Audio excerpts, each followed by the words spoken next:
She was invisible until the night she saw him break.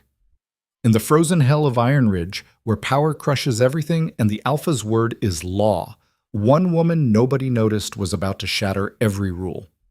Elin Carter, the forgotten archivist buried in dust and silence, made a choice that night in the rain that would flip the entire stronghold on its head. And the most dangerous man alive? He'd never be the same.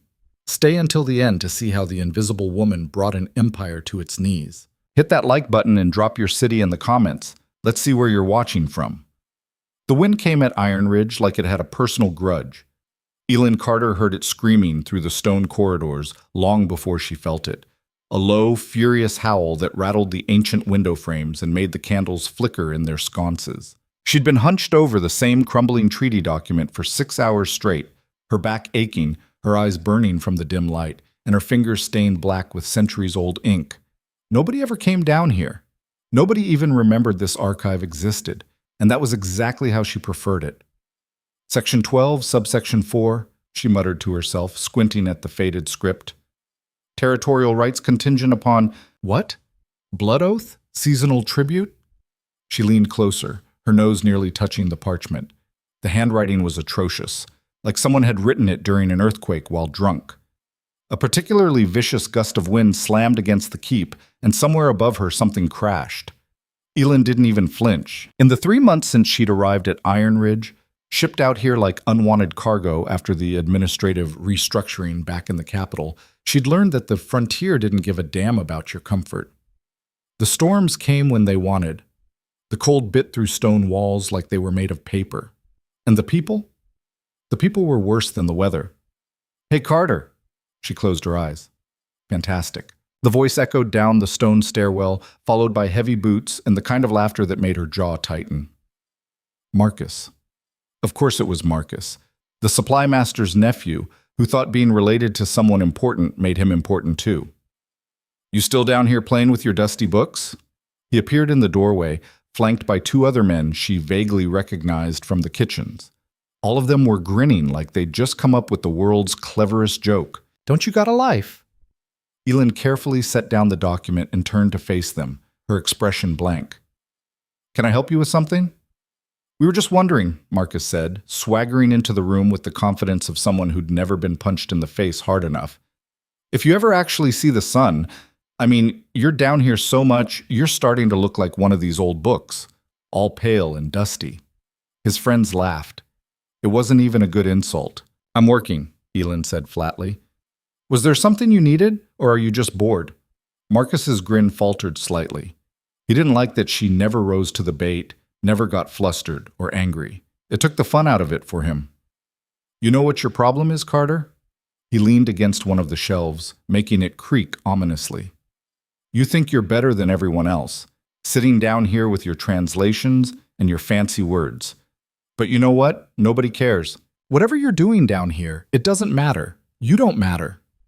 There it was, the thing they all thought but didn't usually say out loud. Elin felt something cold settle in her chest. Not hurt exactly. She'd heard worse, but it was the casual certainty in his voice that got to her, the absolute conviction that he was right. "Are you done?" she asked quietly. Marcus pushed off the shelf, shaking his head. "Yeah, we're done. Enjoy your tomb, ghost girl." They left laughing, their voices echoing up the stairs until the sound faded into the wind. Elin sat very still for a long moment, staring at the empty doorway. Then she turned back to her work, picked up her pen, and tried to find her place in the document again. The words blurred. She blinked hard, pressed her palms against her eyes, and took a slow breath. "Don't," she told herself. "Don't you dare." But her hands were shaking. "Screw this," she whispered. She needed air. "Get this bit ball." The courtyard was a nightmare of wind and rain. Elin stepped out through the side door, the one nobody used because it stuck, and you had to really throw your shoulder into it, and immediately regretted every choice that had led her to this moment. The rain wasn't falling so much as attacking, driving sideways in freezing sheets that soaked through her wool coat in seconds. But she didn't go back inside. Instead, she pulled her hood up, hunched her shoulders, and walked out into it. The courtyard was deserted. Of course it was. Only an idiot would be out here in this weather. The storm had turned the packed dirt into mud that sucked at her boots with every step, and the wind was so loud she could barely hear herself think, which was exactly what she needed. Elin made it halfway across the courtyard before she saw him. At first she thought it was a statue, some monument she'd never noticed before, dark and still against the rain. But then lightning cracked across the sky, and in that brief, brilliant flash, she saw him clearly. Rowan Vance, the Alpha, the ruler of Ironridge, the man whose name people whispered like a curse or a prayer, depending on who you asked. He was kneeling in the mud. Elin froze. She'd never seen him up close before. Nobody like her got close to someone like him. But even from 30 feet away, even in the chaos of the storm, she could see that something was catastrophically wrong. His head was bowed. His hands were pressed flat against the ground. And his shoulders, those broad, powerful shoulders that carried the weight of an entire territory, were shaking. He was breaking. Every instinct Elin had screamed at her to turn around, to go back inside, to unsee what she'd just seen. This wasn't meant for her eyes. This wasn't meant for anyone's eyes. Men like Rowan Vance didn't break. They couldn't afford to. She took a step backward, and her boots squelched in the mud. His head snapped up. Even through the rain, even with the distance between them, Elin felt the weight of his gaze like a physical thing. His eyes were dark, not just brown, but something deeper, something that looked like it went down forever. And in them, she saw something she recognized. Devastation. "Run," her brain said. "Run right now." But her feet wouldn't move. They stared at each other across the storm-torn courtyard. Two people who should never have occupied the same space, connected by a moment that neither of them could take back. Rowan's expression shifted, shock melting into something harder, more dangerous. He rose to his feet in one fluid motion, and even soaked to the bone and covered in mud, he looked like exactly what he was, a predator. "You..." His voice cut through the wind, rough and raw. "What are you doing out here?" It wasn't a question. It was an accusation. Elin's mouth went dry. She should apologize. She should bow, or grovel, or whatever the hell you were supposed to do when you accidentally witnessed the most powerful man in the territory having a breakdown in the rain. Instead, she heard herself say, "I needed air." His eyes narrowed. "Do you know who I am?" "Yes." "Then you know you should leave. Now." It was an order, a direct command from an alpha to, well, to whatever she was. A nobody. A ghost girl playing with dusty books in a forgotten basement. Elin knew she should obey. But something in her, some reckless, self-destructive part that she usually kept buried deep, looked at this man who everyone feared, who everyone obeyed without question, and saw something else entirely. She saw someone who was alone. "I'm not going to tell anyone," she said quietly. Rowan went very still. "What?" "Whatever you're..." She gestured vaguely, searching for words that wouldn't get her thrown in a cell or worse. "Whatever this is, I won't say anything. I didn't see anything." For a long moment, he just stared at her. Then he laughed, a short, bitter sound that had nothing to do with humor. "You didn't see anything," he repeated. "Right." He dragged a hand through his soaked hair, and for just a second he looked lost. "Who are you?" "Nobody important. That's not what I asked." Elin hesitated. "Elin Carter. I work in the archives." Something flickered across his face. Recognition, maybe, though she couldn't imagine why.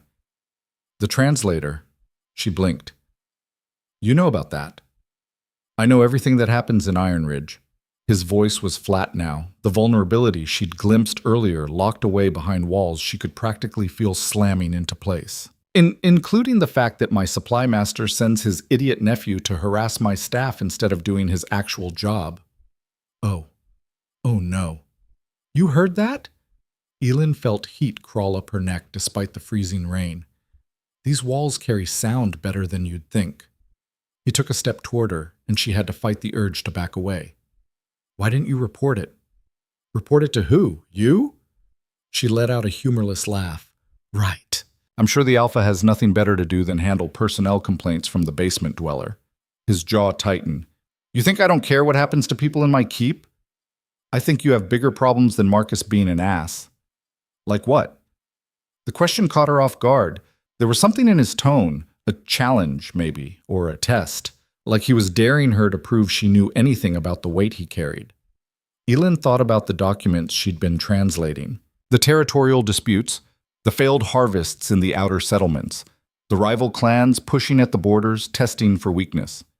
Like the Thornwell delegation arriving next week, she said, and the fact that they're going to use the Treaty of Frosthaven to try to claim your northern water rights. Rowan's expression shifted into something unreadable. How do you know about the Thornwell delegation? I translate supply requisitions, 3 guest suites being prepared, extra security details, formal dining arrangements. She shrugged. Doesn't take a genius. And the treaty? I'm literally working on translating the original document right now. It's a mess. Whoever wrote it had terrible handwriting and worse grammar. But the section on water rights is pretty clear, or at least it would be if anyone bothered to read past the first paragraph. Thunder rumbled overhead, a deep bass note that Elin felt in her chest. Rowan studied her with an intensity that made her want to look away. But she didn't. She met his gaze and held it because some stupid part of her refused to be the first one to blink. You're not afraid of me, he said finally. It wasn't a question. Should I be? Most people are. Most people didn't just watch you fall apart in the mud. The words were out before she could stop them, and Elin immediately wanted to crawl into a hole and die. What was wrong with her? You didn't say things like that to someone like him. You didn't... But Rowan didn't explode, didn't rage or threaten or do any of the things she'd expected. Instead, he looked at her like he was seeing her for the first time. No, he said quietly. They didn't. The rain was starting to ease up, the wind dying down to something merely miserable instead of actively hostile. Elin realized she was shivering, her coat was completely soaked through, and her fingers had gone numb.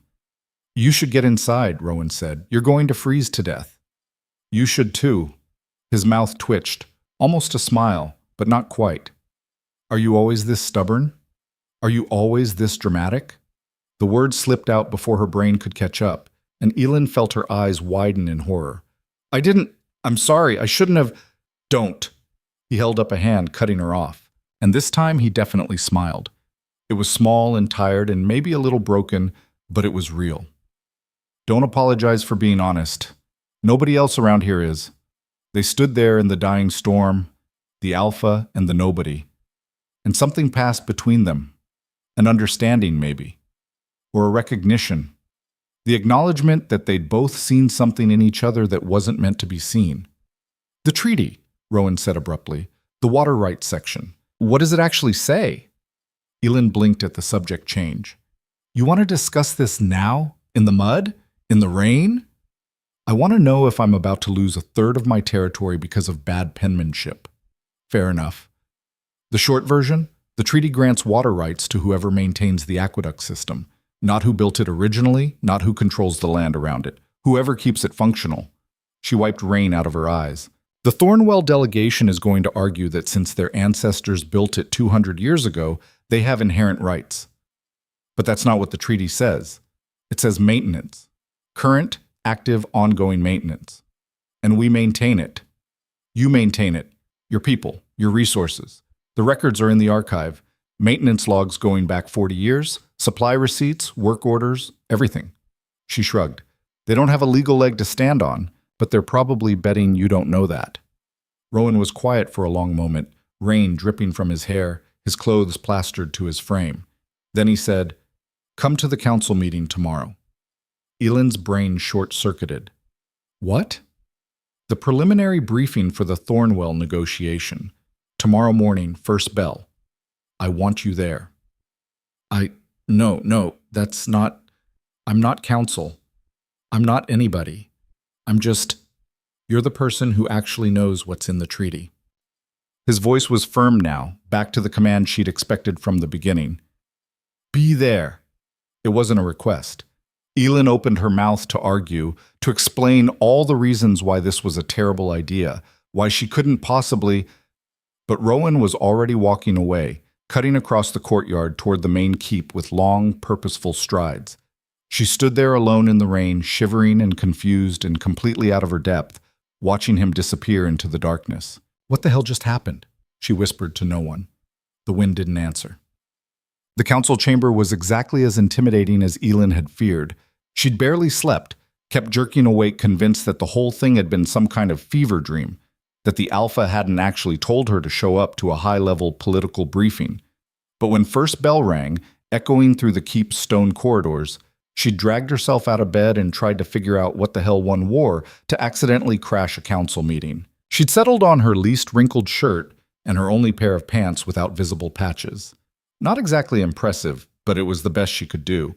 Now she stood outside the council chamber doors, her heart hammering against her ribs, seriously considering just running back to the archives and pretending this whole thing never happened. The doors swung open. A man she vaguely recognized, one of Rowan's advisors maybe, nearly walked into her. He pulled up short, looking her up and down with obvious confusion. "Can I help you?" he asked. It wasn't friendly. Elin's voice came out as a squeak. She cleared her throat and tried again. "I'm supposed to be here. For the briefing." His eyebrows climbed toward his hairline. "You. Me. The Alpha invited you." "Apparently." He stared at her for another long moment, then shook his head like he was trying to dislodge water from his ears. "Right, okay, sure. Come in, I guess." The council chamber was circular, with a massive table in the center made of some dark wood that probably cost more than Elin would earn in 5 years. Maps covered the walls, territorial boundaries, trade routes, settlement locations. A fire roared in the hearth, making the room almost uncomfortably warm after the chill of the corridors. And sitting around that table were the most important people in Ironridge. Elin recognized some of them from around the keep. The supply master, Marcus's uncle, she remembered, with a sinking feeling. The head of security, a woman named Kara, with scars running down the left side of her face and eyes that missed nothing. Several other advisors whose names she didn't know, but whose expensive clothes and confident postures screamed authority.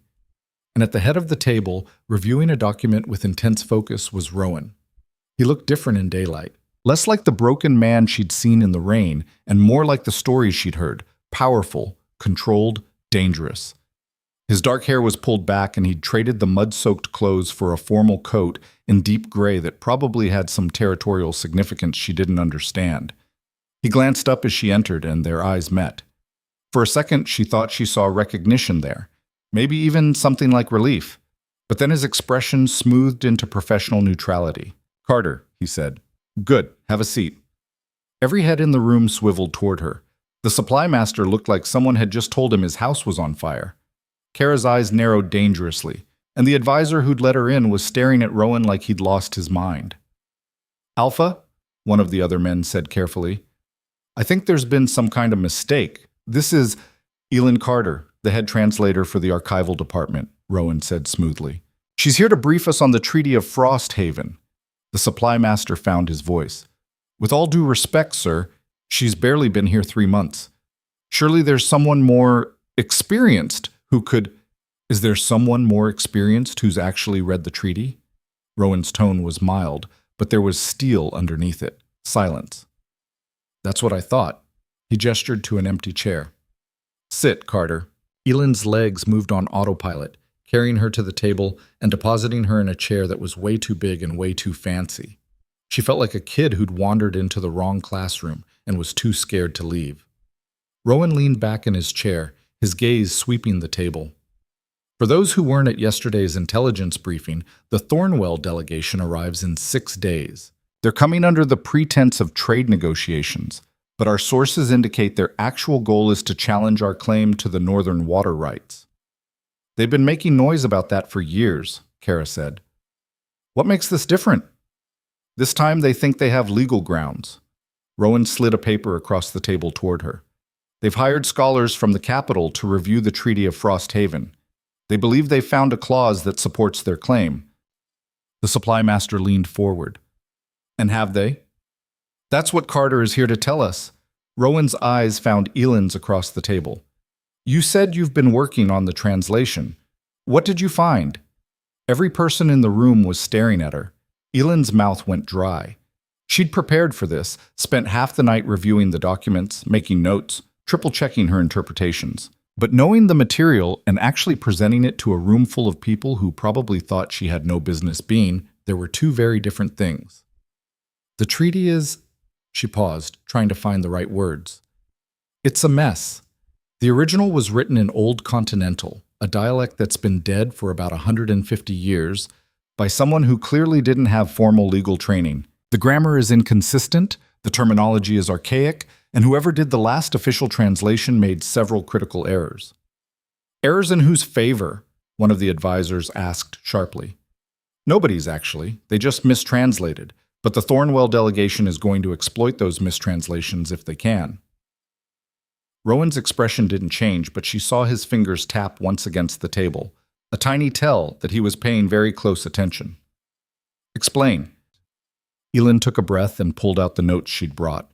The section on water rights, Article 7, subsection 3, states that territorial claims to water sources shall be granted to the party maintaining physical stewardship of said sources and their conveyance systems. The key word there is maintaining, present tense, active responsibility. But the previous translation said, Kara prompted. The previous translation said established, as in whoever established the aqueduct system has the rights, which would absolutely favor Thornwell, since their ancestors built it. Elin spread her notes on the table. But that's not what the original text says. I've cross-referenced it with other legal documents from the same period, and the verb form is definitely present continuous. Maintaining, not established. The supply master frowned. So you're saying the treaty awards water rights to whoever currently maintains the system? Exactly. And according to the maintenance logs, she pulled out another set of documents, Ironridge has been solely responsible for aqueduct maintenance for the last 43 years. Before that, it was a shared responsibility, but Thornwell stopped contributing resources after the Frost Wars. Silence fell over the room. Finally, one of the advisors spoke. Why didn't anyone catch this before? Because nobody looked, Elin said bluntly. The last formal review of the treaty was 60 years ago. The translator who did it was competent but not a specialist in Old Continental. They made their best guess, and everyone since has just worked off that translation without checking the source material. Until you, Rowan said quietly. Elin met his gaze. Until me. Something passed between them, that same recognition from the night before, the acknowledgement of seeing and being seen, but this time it was in front of witnesses. And from the way several people around the table were suddenly looking very interested in their papers, they'd noticed. Kara broke the moment by leaning forward, her scarred face intent. Can you prove this? If Thornwell brings their own scholars, will your interpretation hold up? Yes. Elin said it with more confidence than she felt. I've documented every translation choice, every grammatical analysis. The evidence is solid. Then we use it, Rowan decided. His voice carried the weight of finality. Carter, you'll be part of the negotiating team. The room exploded. Absolutely not, the supply master said immediately. Alpha, with all respect, she's completely inexperienced in... She's the only one who actually knows what the treaty says, Rowan cut him off, which makes her the most important person in the negotiation. She's been here 3 months, another advisor protested. We can't trust territorial water rights to someone who barely knows how Ironridge works. Can't we? Rowan's tone was dangerously soft. Tell me, Davis, when's the last time you read a treaty document in its original language? Davis went red. That's not the point. That's exactly the point. We've been operating on assumptions and outdated translations for years. Carter did in 3 months what none of you did in decades. She actually looked at the source material. He stood, effectively ending the debate. She's on the team. If anyone has a problem with that, they can take it up with me personally. Nobody spoke. Rowan gathered his papers. We reconvene tomorrow, same time. Carter, I need a full written analysis of Article 7 by then. Include every source, every cross-reference, every grammatical note. If we're going to win this, we need to be bulletproof. Yes, sir, Elin managed. The meeting dissolved, people filing out in small clusters, their voices low and speculative. Elin stayed in her seat, trying to process what had just happened. She'd come here expecting to give a brief explanation and then disappear back to her archives. Instead, she'd just been made part of a high-level territorial negotiation. By an alpha who'd been crying in the mud less than 24 hours ago. What the hell had she gotten herself into? Carter? She looked up to find Rowan standing beside her, the room now empty except for them. I should probably explain, he started, why you appointed the basement ghost to your negotiating team. Elin heard the edge in her own voice and tried to soften it. Yeah, that would be great. His jaw tightened. You earned this. Your work. My work is translating old documents, not playing politics with people who have actual power. She stood, gathering her notes with shaking hands. You put a target on my back in there, do you understand that? The supply master looked like he wanted to throw me off the walls. And that advisor, Davis, he's going to make my life hell for this. I won't let that happen. You can't stop it. Elin finally looked at him fully, and she saw something in his expression that made her pause. Why did you really bring me here? Rowan was quiet for a long moment. Then he said, because you were right. Last night, in the rain, I am dramatic. And I do have bigger problems than Marcus being an ass. He gestured at the now empty council chamber. But the biggest problem I have is that everyone around me tells me what they think I want to hear. They manage me. They handle me. They never just tell me the truth. And you think I will? I think you already did. He smiled slightly. You called me dramatic to my face. Nobody does that. Yeah, and I thought you were going to have me executed for it. I don't execute people for honesty, Carter. I reward it. Elin sank back into her chair, suddenly exhausted. This is insane. You know that, right? I'm completely unqualified for this. You're the only one who's qualified. Rowan pulled out the chair beside her and sat, his posture relaxing slightly now that they were alone. The others, they're good at what they do. Strategy, security, logistics. But none of them see the details you see. None of them would have caught that translation error. That's just paying attention. Exactly. He leaned forward, his dark eyes serious. And right now, I need someone who actually pays attention.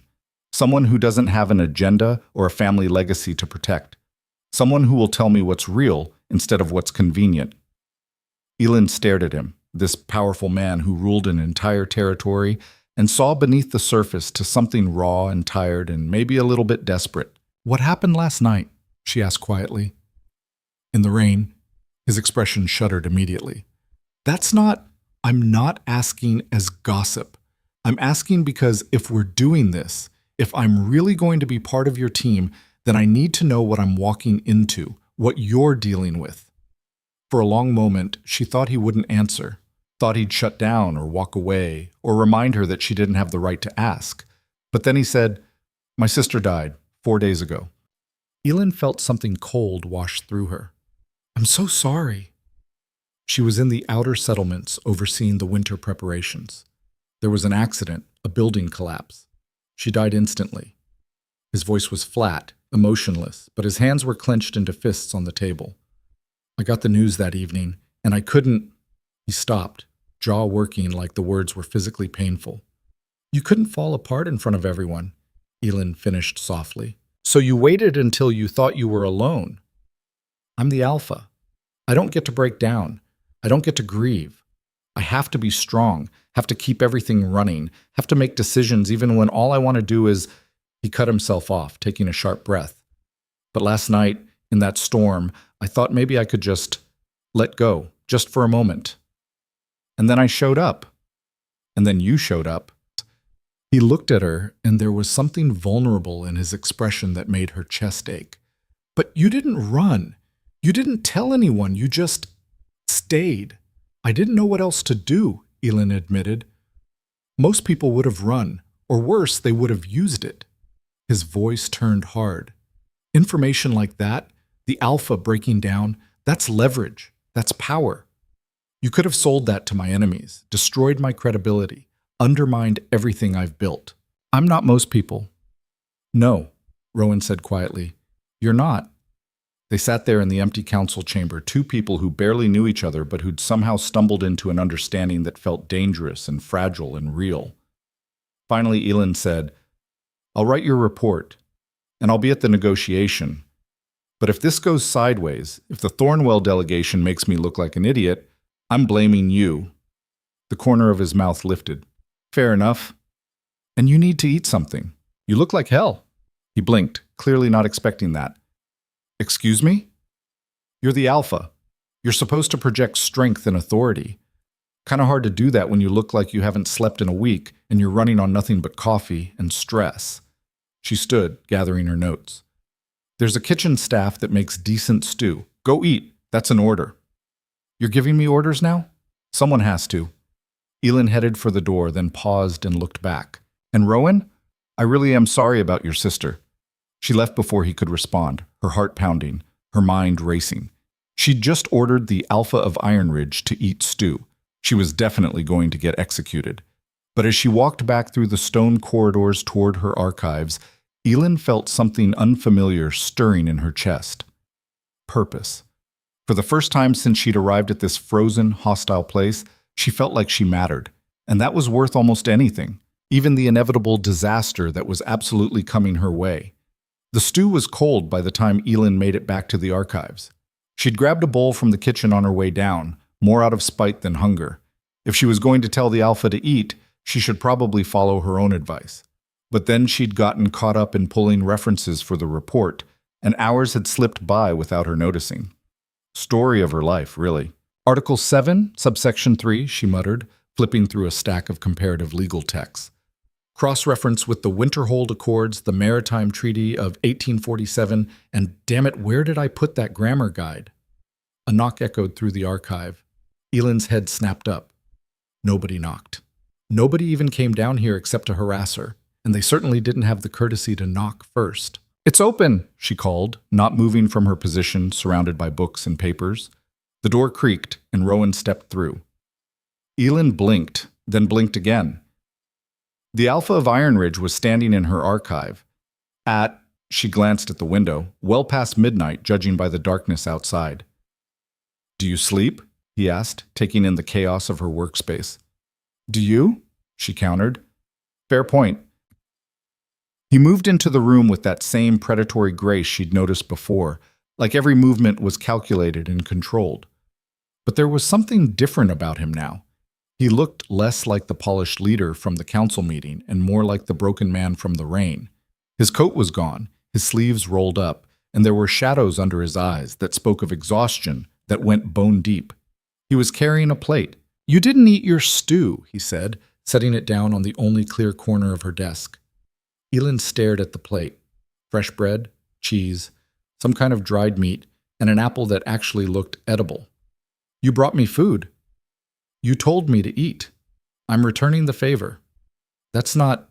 She stopped, not sure how to finish that sentence. Not how this works? Not appropriate. Not something an Alpha does for a nobody translator? Not what? Rowan prompted, leaning against the bookshelf with his arms crossed. Nothing. Elin picked up the bread and tore off a piece, mostly to have something to do with her hands. Thank you.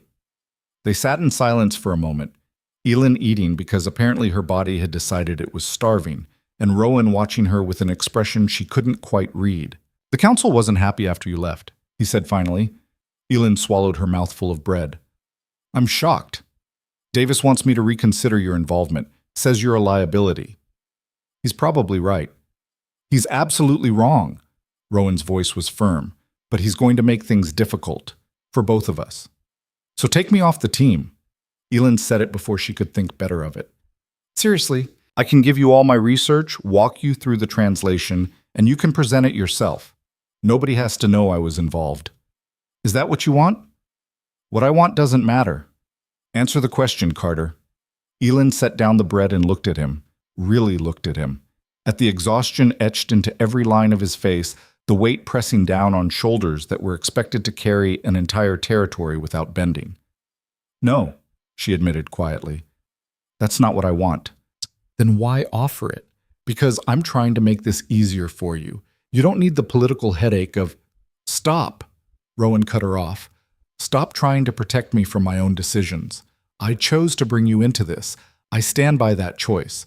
The question is whether you're willing to stand by it too. Elin felt something twist in her chest. Nobody had ever asked her that before. Whether she was willing to stand by her own worth, her own abilities, instead of just accepting whatever scraps of recognition came her way. I have the report almost finished, she said instead of answering directly. Full analysis, cross-references, grammatical breakdowns. Everything you asked for. Show me. So she did. She walked him through the documents, explaining each translation choice, each piece of evidence that supported her interpretation. Rowan listened with absolute focus, asking sharp questions that proved he wasn't just humoring her. He actually understood the nuances she was laying out. Here, Elin said, pointing to a specific passage in the original treaty. This verb form, mantenor in Old Continental. The previous translator rendered it as establish in the past tense, but that's not grammatically accurate. It's present continuous, ongoing action. And in legal texts from this period, that distinction was critical. Rowan leaned over her shoulder to study the document, close enough that she could smell something clean and sharp, pine maybe, mixed with leather. How certain are you? 95%. I've cross-referenced it with 12 other legal documents from the same era, and the verb usage is consistent. What about the other 5%? That's the margin where Thornwell's scholars might find some obscure counterexample I missed, or where the original author actually meant something different and just wrote it badly. She shrugged. Language is interpretive. There's always uncertainty. But you believe you're right. It wasn't a question, but Elin answered anyway. Yes. Rowan straightened, and something in his expression shifted. Then that's good enough for me. Just like that? Just like that? He started to say something else, then stopped, his gaze catching on something behind her. What's that? Elin turned to see what he was looking at. Oh, the garden project. Tucked in the corner of the archive was a stack of documents she'd been working on in her spare time. Old maintenance records, architectural plans, and botanical surveys for the keep's abandoned garden courtyard. I didn't know we had a garden, Rowan said. You don't, not anymore. It was built about 80 years ago, but it fell into disrepair during the Frost Wars and nobody bothered to restore it. Elin pulled out one of the architectural drawings. But the structure is still sound. The irrigation system needs work, but it's salvageable. And the soil quality is actually decent, protected from the worst of the wind by the eastern wall. Why are you researching this? Elin felt heat creep into her face. I don't know. Curiosity? I was cataloging maintenance records and found references to it, and I just kept looking. That was a lie. Well, partly a lie. The truth was that she'd found the garden records on a particularly bad day, when Marcus and his friends had been especially cruel, and the idea of something beautiful and growing in this harsh place had felt like a lifeline. But she wasn't about to tell Rowan that. He was studying the drawings with genuine interest. Could it be restored? Theoretically. It would take resources and labor, and frankly, it's not a priority when there are outer settlements that need supply support, and I didn't ask if it was practical. I asked if it could be done. Elin hesitated. Yes, it could be done. Rowan nodded slowly, still looking at the plans. Then he did something that surprised her. He smiled. Not the tired, broken smile from earlier, but something warmer, almost hopeful. After the Thornwell negotiation, he said, we'll talk about this. Seriously. You're joking. I don't joke about gardens, Carter. You don't joke about anything. Another fair point. He moved toward the door, then paused. Get some sleep. We have another council meeting in 6 hours, and Davis is going to come at you hard. I need you sharp.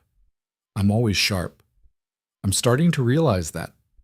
He opened the door, letting in a draft of cold air from the corridor. Good night, Elin. He'd never used her first name before. She should have said good night back, should have kept it professional and distant and safe. Instead, she heard herself say, Rowan, thank you for the food and for everything else. He looked back at her, and in the dim candlelight of the archive, she saw something in his expression that made her breath catch, something that looked almost like gratitude. Thank you, he said quietly, for staying. Then he was gone, and Elin was alone with her books and her racing heart, and the growing certainty that she'd just crossed a line she couldn't uncross. The second council meeting was a bloodbath. This is absolutely unacceptable, Davis was saying, his face red with either anger or the heat from the fire. Probably both. You're asking us to stake our territorial claims on the interpretation of a woman who's been here less than 4 months? I'm asking you to trust the evidence, Rowan said evenly. He sat at the head of the table looking completely calm, but Elin had learned to read the tiny tells, the way his fingers tapped against the armrest, the slight tightness around his eyes. He was annoyed. Davis turned to Elin, his expression somewhere between contempt and disbelief. "No offense, Miss Carter, but do you have any formal credentials in treaty law?" "No," Elin said. "Any advanced degrees in linguistics?" "No." "Any prior experience with high-level territorial negotiations?" "You know I don't." "Then how can you possibly expect us to—" "Because I can read," Elin interrupted, her patience snapping. "Which apparently makes me more qualified than whoever did the last translation, since they completely botched the verb forms in 3 critical sections." The room went very quiet. Kara, the security chief, made a sound that might have been a suppressed laugh. Davis's face went from red to purple. "That is completely out of line." "Is it?" Elin leaned forward, her fear evaporating in the face of his condescension. "You asked about my qualifications. I have a degree in historical linguistics from the Capital University. I've spent the last 6 years translating legal and historical documents in 4 different languages, and I've actually read the Treaty of Frosthaven in its original form, which is more than anyone else in this room can say. That doesn't mean—" "Show of hands," Rowan cut in, his voice carrying that edge of command that made everyone straighten. "Who here has read the original treaty document?" Silence. "Anyone? Even once?" He waited, letting the silence stretch. "That's what I thought. Carter has, multiple times. She's cross-referenced it with contemporary sources, verified the grammatical structures, and documented every single translation choice. If someone has a legitimate academic challenge to her interpretation, I'm all ears. But if this is just about credentials and comfort levels, we're done here." Davis looked like he wanted to argue, but the math was simple. He had nothing to counter with except his own wounded pride. The supply master cleared his throat. "What if Thornwell brings their own experts, scholars from the capital who'll dispute Carter's interpretation?" "Then we'll have an academic debate," Elin said, "and I'll win it." Every eye in the room turned to her. "You're that confident?" Kara asked. There was no judgment in her voice, just curiosity. "I'm that prepared," Elin corrected. "I know this treaty inside and out. I know the grammatical rules of Old Continental. I know the legal precedents from that era. Unless they found something I've missed, which I doubt because I've been obsessive about this, they won't have grounds to challenge me." "And if they have found something you missed," the supply master pressed, Elin met his gaze steadily. "Then I'll admit I was wrong, and we'll deal with the consequences. But I'm not wrong." Rowan's expression didn't change, but she saw something flicker in his eyes. Approval, maybe. Or respect. "The negotiation is in 4 days," he said. "Carter, I want you to prepare a presentation, something we can show the Thornwell delegation that lays out the legal argument clearly. Maps, timeline, evidence chain, make it impossible to dispute. Done. Davis, work with her on the political angles. If we're going to win this, we need to understand what they're actually after beyond the water rights." Davis looked like he'd rather eat glass, but he nodded curtly. "Kara, security protocols. I don't trust Thornwell not to try something underhanded." "Already on it," Kara said. "We'll have eyes everywhere." The meeting continued, devolving into logistics and contingency plans. Elin tried to pay attention, but her mind was racing. She just publicly declared she'd win an academic debate against Capital scholars, in front of the entire council, with no backup plan if she was wrong. What the hell was wrong with her? The meeting finally ended, people filing out in their usual clusters. Elin started gathering her notes, very aware of Davis watching her from across the room. He approached as she was stuffing papers into her satchel. "A word, Miss Carter," he said. "It wasn't a request." Elin straightened, squaring her shoulders. "Of course." Davis glanced around, making sure they were alone. "I don't know what game you're playing, but I want you to understand something. The Alpha is under enormous stress right now. His judgment is compromised." "Compromised," Elin repeated flatly. "His sister just died. He's grieving, whether he admits it or not.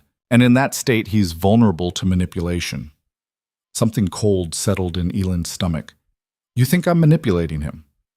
"I think you're a nobody who suddenly has the Alpha's ear, and that's either very lucky or very calculated." Davis stepped closer, lowering his voice.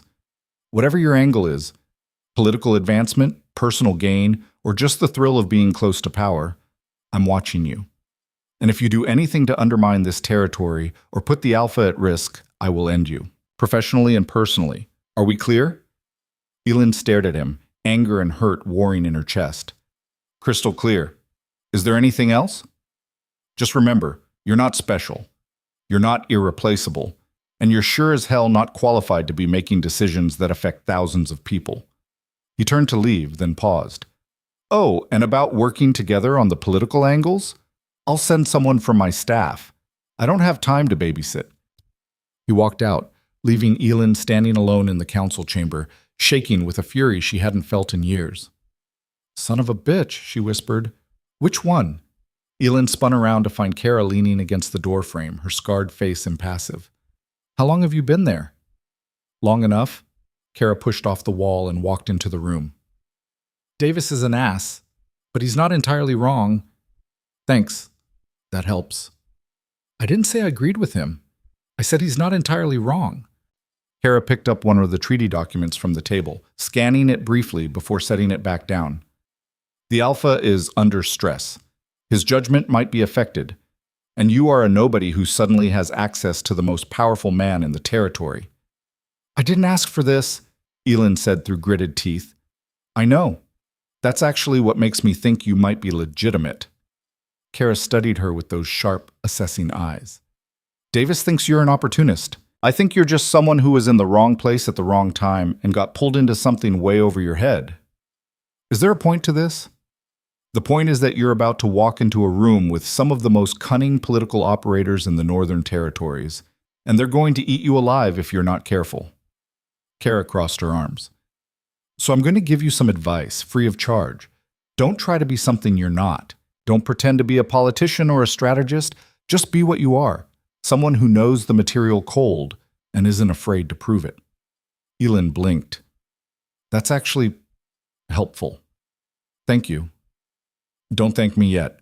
If you screw this up, I'm the one who has to deal with the security fallout when Thornwell decides to press their advantage through less diplomatic means. Kara headed for the door, then stopped. One more thing. Whatever's happening between you and the Alpha, nothing's happening, Elin said quickly. Kara's expression said she didn't believe that for a second. Whatever's happening, be careful. He needs people he can trust right now, people who see him as more than just the Alpha. But that kind of closeness, in this place with these people, it's dangerous. I know. I don't think you do. Kara's voice was surprisingly gentle. But you will. Just watch your back, Carter. Not everyone here wants you to succeed. She left, and Elin was alone again, surrounded by documents and doubt, and the growing realization that she'd stumbled into something much more complicated than a simple translation job. The next 3 days were a blur of preparation. Elin barely slept, barely ate, barely left the archives except for more council briefings that somehow managed to be both tedious and terrifying. She built her presentation, refining every argument, anticipating every possible counterclaim. Davis sent his assistant, a nervous young man named Peter, who clearly wanted to be anywhere else, to coordinate with her. Peter mostly just nodded at everything she said and reported back to Davis, who continued to treat her like she was a particularly irritating insect. Marcus and his friends ramped up their harassment, apparently having heard about her new role and deciding it was the funniest thing that had ever happened. Hey, ghost girl, Marcus called out one afternoon as she was crossing the courtyard. Heard you're playing diplomat now. That's adorable. Make sure you curtsy real nice for the Thornwell lords. His friends laughed like that was peak comedy. Elin ignored them and kept walking, but the words burrowed under her skin like splinters. The only bright spot was Rowan. He started showing up at the archives late at night, ostensibly to review her work, but really, she suspected, because neither of them could sleep, and the company was better than the alternative. They didn't talk about his sister. They didn't talk about the weight he carried or the pressure she was under. Instead, they talked about gardens and old treaties and the ridiculous politics of territorial water rights. Did you know, Elin said one night, 3 days before the negotiation, that the Thornwell delegation is bringing Lord Henrik Ashford as their lead negotiator? Rowan looked up from the map he'd been studying. Should I know that name? He's notorious. Wrote a treatise on territorial law that's considered the definitive text in the capital. He's also apparently an enormous ass who once made a junior scholar cry in the middle of a public debate. Sounds delightful. He's going to go straight for my credentials, or lack thereof. Elin rubbed her temples, feeling a headache building behind her eyes. Davis was right. I'm not qualified for this. Davis is an idiot. Davis is a political operator who's been doing this for 20 years. Maybe I should listen to him. Rowan set down the map and moved to stand beside her desk. Look at me. Elin looked up. You're qualified, he said firmly, not because of degrees or credentials, but because you did the work. You know this material better than anyone, including Lord Henrik Ashford, and when you walk into that negotiation room, you're going to prove it. You sound very confident. I am. In you. The words hit her harder than they should have. Nobody had ever said that to her before. Not her professors, not her previous employers, certainly not anyone in Ironridge. Why? She asked quietly. Why do you believe in me when everyone else thinks I'm a joke? Rowan was quiet for a moment. Then he said, because I've spent my entire life surrounded by people who know how to play the game. How to say the right things, wear the right masks, position themselves for maximum advantage. And most of the time, I can't tell what's real and what's performance. He pulled up a chair and sat down, his expression more open than she'd ever seen it. But you, he continued, you don't play games. You don't perform. When you're angry, I know it. When you're scared, I know it.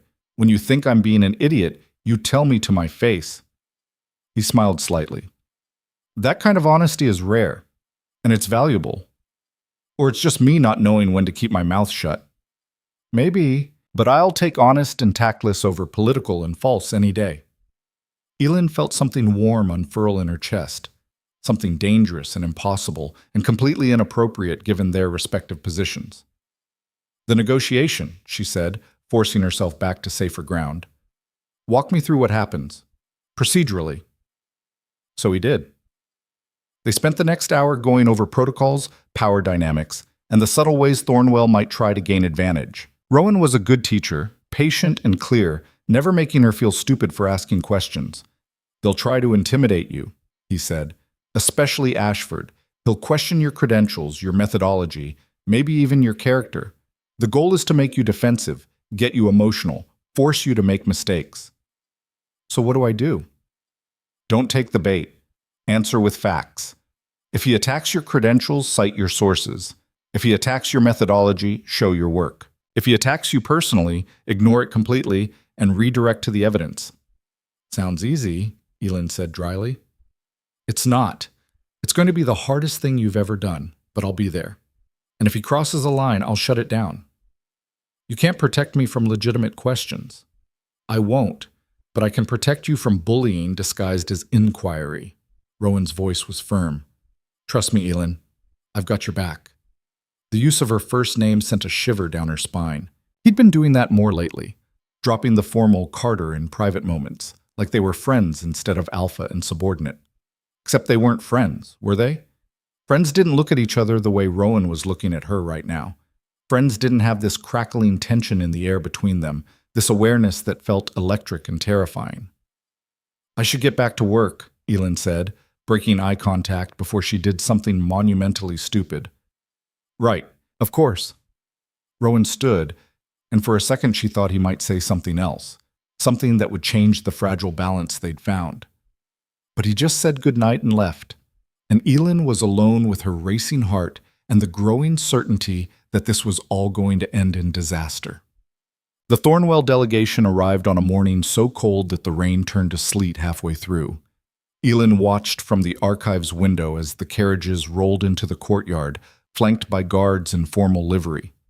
The delegation was impressive, at least a dozen people, all dressed in expensive furs and carrying themselves with the kind of confidence that came from generations of power. Lord Henrik Ashford was exactly what she'd imagined. Tall, silver-haired, with the kind of aristocratic bearing that made everyone else look like peasants by comparison. He swept into the keep like he owned it, his entourage trailing behind. Elin's stomach twisted into to knots. You look like you're going to throw up, Kara said from the doorway. Elin jumped. Do you make a habit of sneaking up on people? Occupational necessity. Kara moved into the room, fully armored and radiating competence. The formal reception starts in an hour. You ready? Not even a little bit. Good. Overconfidence gets you killed. Kara studied her critically. You're wearing that. Elin looked down at her clothes, the same shirt and pants she'd worn to the last council meeting, cleaned but definitely not fancy. What's wrong with this? Nothing, if you're trying to blend into the furniture, but you're about to go head-to-head with capital aristocrats. You need to look like you belong in the room. I don't have anything. Kara held up a hand. Already handled. There's a formal jacket in your quarters. Dark blue, fitted, appropriate for the occasion. Wear it over what you have, and for the love of all that's practical, do something with your hair. Elin blinked. You got me a jacket? The Alpha got you a jacket. I just made sure it was delivered. Kara headed for the door. 1 hour, Carter. Don't be late. She left, and Elin stood there for a moment, processing. Rowan had gotten her a jacket because he knew she didn't have formal clothes, because he was paying attention to details that had nothing to do with treaties or water rights, because he cared. Stop it, she muttered to herself. Stop reading into things. He's just being practical. But when she went to her quarters and found the jacket, beautifully made, perfectly fitted, in a shade of blue that somehow made her look less like a ghost and more like a person who belonged, she couldn't pretend it was just practical anymore. Elin ran her fingers over the jacket's collar one more time, then forced herself to stop. She had 40 minutes to pull herself together, and standing here obsessing over clothing wasn't going to help. The formal reception was being held in the Great Hall, a cavernous space Elin had only seen from a distance, usually while hauling books from one part of the keep to another. Now she stood at the entrance, watching servants arrange tables and light what felt like 1,000 candles, and tried to remember how to breathe. You clean up decent, a voice said behind her. Elin turned to find Kara, now out of armor and wearing something that actually looked formal. I didn't know you owned a dress. I don't. It's a tunic. There's a difference. Kara moved to stand beside her, surveying the hall with a critical eye. Security's tight. We've got people at every entrance, eyes on the Thornwell guards, and I've personally vetted everyone who'll be in the room. Expecting trouble? Always. Kara's expression was grim. Ashford didn't bring this many people just for show. He's planning something. Like what? If I knew that, I'd have already shut it down. She glanced at Elin. Stay close to the Alpha during the reception. Don't let them separate you.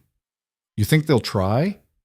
I think they'll do whatever gives them an advantage. Kara's hand rested on the knife at her belt. A habit, Elin suspected, more than a conscious choice. And right now, you're the advantage they need to eliminate. The word sent ice through Elin's veins. Eliminate as in discredit, intimidate, or otherwise neutralize. I don't think they'll try anything physical, too obvious, too risky. But politically? Kara shrugged. All bets are off. Fantastic. Just what Elin needed to hear before walking into a room full of aristocrats who wanted her to fail. People started filing into the hall, council members, visiting dignitaries, Thornwell delegation members in their expensive furs. Elin spotted Lord Ashford immediately. He moved through the crowd like a shark, all predatory grace and casual confidence. Then Rowan entered and the entire room seemed to shift. He wore formal black with silver threading at the collar and cuffs, the kind of outfit that probably cost more than Elin made in a year. But it wasn't the clothes that commanded attention. It was the way he carried himself, the absolute certainty in every movement. He looked like exactly what he was, a man who ruled through strength and will, who'd never bent to anyone in his life. Their eyes met across the hall. Rowan's expression didn't change, but something in his gaze softened. He made his way through the crowd toward her, ignoring the people trying to intercept him. Carter, he said when he reached her. Formal, professional, but his eyes said something different. Alpha, she replied, matching his tone. You look... He stopped, seeming to reconsider his words. The jacket fits well. Thank you for that. You didn't have to... I did. His voice was low enough that only she could hear. Are you ready? No, not even close. But she said yes. Good, because he's coming over. Elin followed Rowan's gaze and saw Lord Ashford cutting through the crowd with purpose, a woman in deep red following in his wake. "Alpha Vance," Ashford said, his voice carrying that particular accent that screamed capital education and old money. "Thank you for your hospitality. The journey was rather grueling, but your keep is as formidable as the stories suggest." Lord Ashford. Rowan's tone was perfectly neutral. "Welcome to Ironridge. I trust your accommodations are satisfactory?" "Quite. Though I must say the weather here is rather more hostile than I remembered." "The frontier doesn't cater to comfort." Ashford smiled, though it didn't reach his eyes. "Indeed. I don't believe I've had the pleasure of meeting your entire council. Perhaps introductions are in order." It was a power play, subtle but clear, forcing Rowan to either introduce Elin, thereby validating her presence, or skip over her and admit she wasn't actually part of the official delegation. Rowan didn't hesitate. "This is Elin Carter, head of our archival translation department and primary researcher for the territorial documentation we'll be discussing." Ashford's gaze slid to Elin, and she felt the weight of his assessment like a physical thing. "Miss Carter, how interesting. I wasn't aware Ironridge employed such specialized staff." The pause before specialized was deliberate, an insult wrapped in politeness. "We find competence more valuable than credentials," Elin said before she could stop herself. The woman in red, who had to be one of Ashford's scholars, let out a small laugh that she quickly suppressed. Ashford's smile sharpened. "Competence. Yes, of course. Though in matters of territorial law, I do find that formal training tends to produce more reliable results than enthusiasm. Then you'll appreciate that my interpretation is backed by 12 contemporary legal sources and verified against grammatical standards from the period," Elin said evenly. "Enthusiasm is a bonus, not a substitute." Ashford studied her with new interest, like she'd just become slightly more worth his attention. "Fascinating. I look forward to examining your methodology during tomorrow's proceedings." It wasn't a compliment, it was a threat. "As do I," Elin replied. Rowan's hand touched her elbow, a brief contact that grounded her. "If you'll excuse us, Lord Ashford, there are other guests to greet." He guided her away before Ashford could respond, his hand dropping from her arm the moment they were out of immediate sight. "That was either very brave or very stupid," he murmured. "Probably both." "He's going to come at you hard tomorrow." "I know." They moved through the reception, Rowan introducing her to various people whose names Elin immediately forgot. She was too busy trying to keep her hands from shaking, too focused on not making a fool of herself in front of people who already thought she didn't belong. Davis appeared at one point, his expression sour. "Alpha, a word?" Rowan's jaw tightened. "Now?" "It's important." They stepped aside, leaving Elin standing awkwardly near a table laden with food she was too nervous to eat. She caught fragments of their conversation, Davis's voice rising in frustration, Rowan staying deadly calm. "Completely inappropriate. Made my decision. Political suicide." Elin turned away, not wanting to hear the rest. She knew what they were arguing about. Her. The liability she represented. The risk Rowan was taking by backing her. "Trouble in paradise?" She turned to find the woman in red from earlier, now holding a glass of wine and looking amused. "I'm sorry?" Elin said. "Lord Ashford and his protective circle. They do love their drama." The woman extended her hand. "Dr. Vera Chen. I'm the linguistic specialist for the Thornwell delegation." Elin shook her hand cautiously. "Elin Carter. Oh, I know who you are. You're the talk of the capital academic circles." Vera's smile was sharp.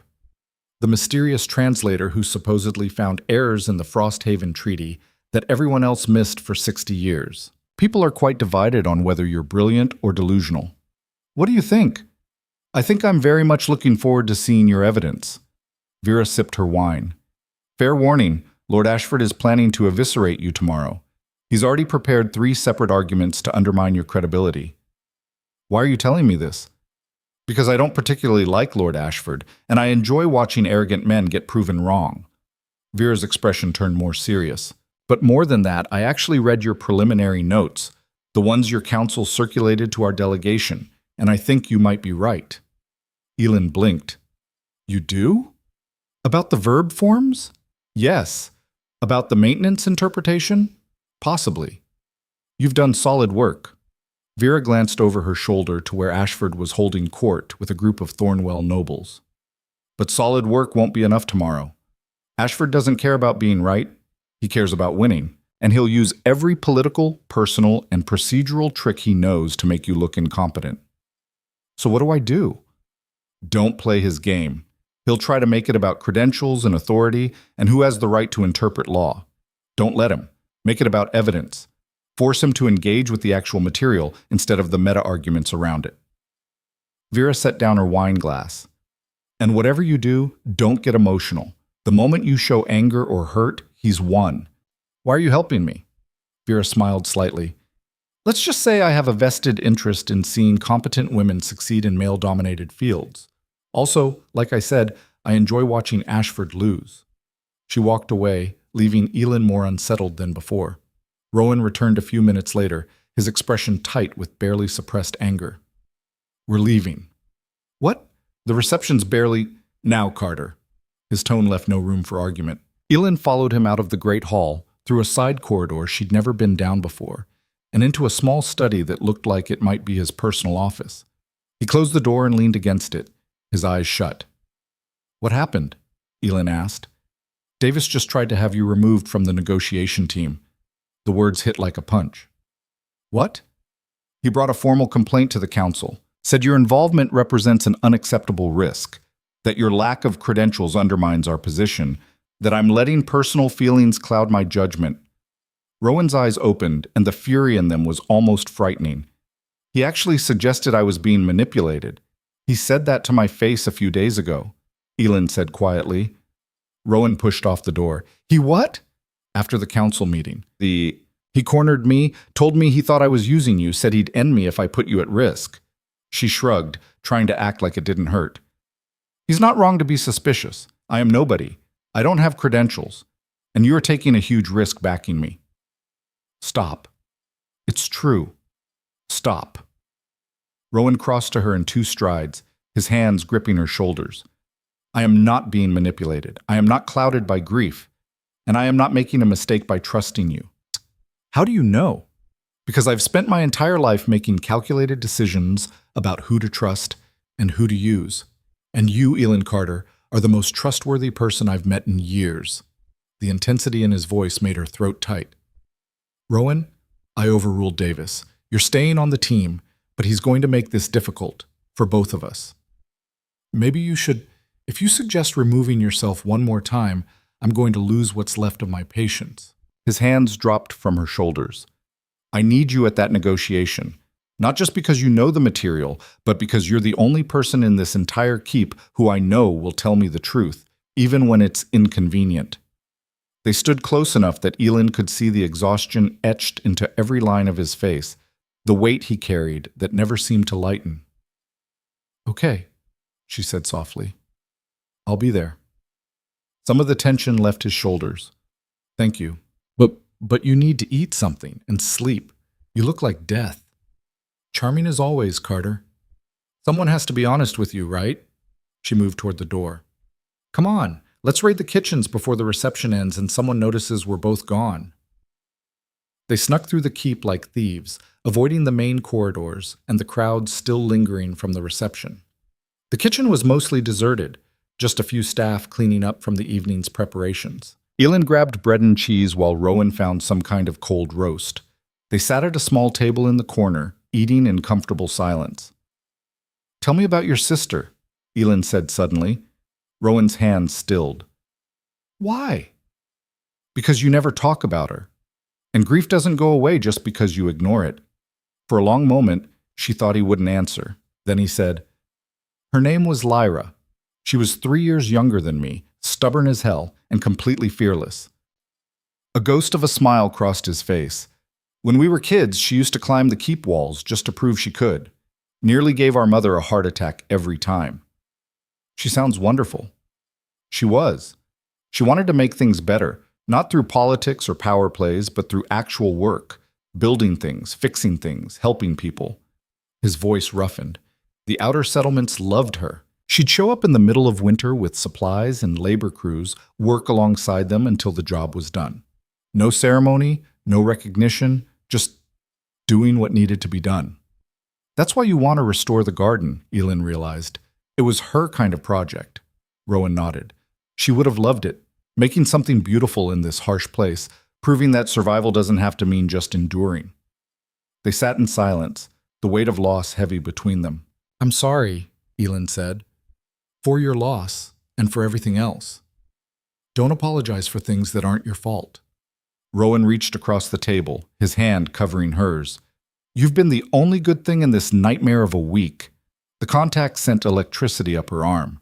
She should pull away, should maintain professional distance, should remember that he was the alpha and she was nobody, and this couldn't possibly end well. Instead, she turned her hand over and laced her fingers through his. "Tomorrow's going to be brutal," she said.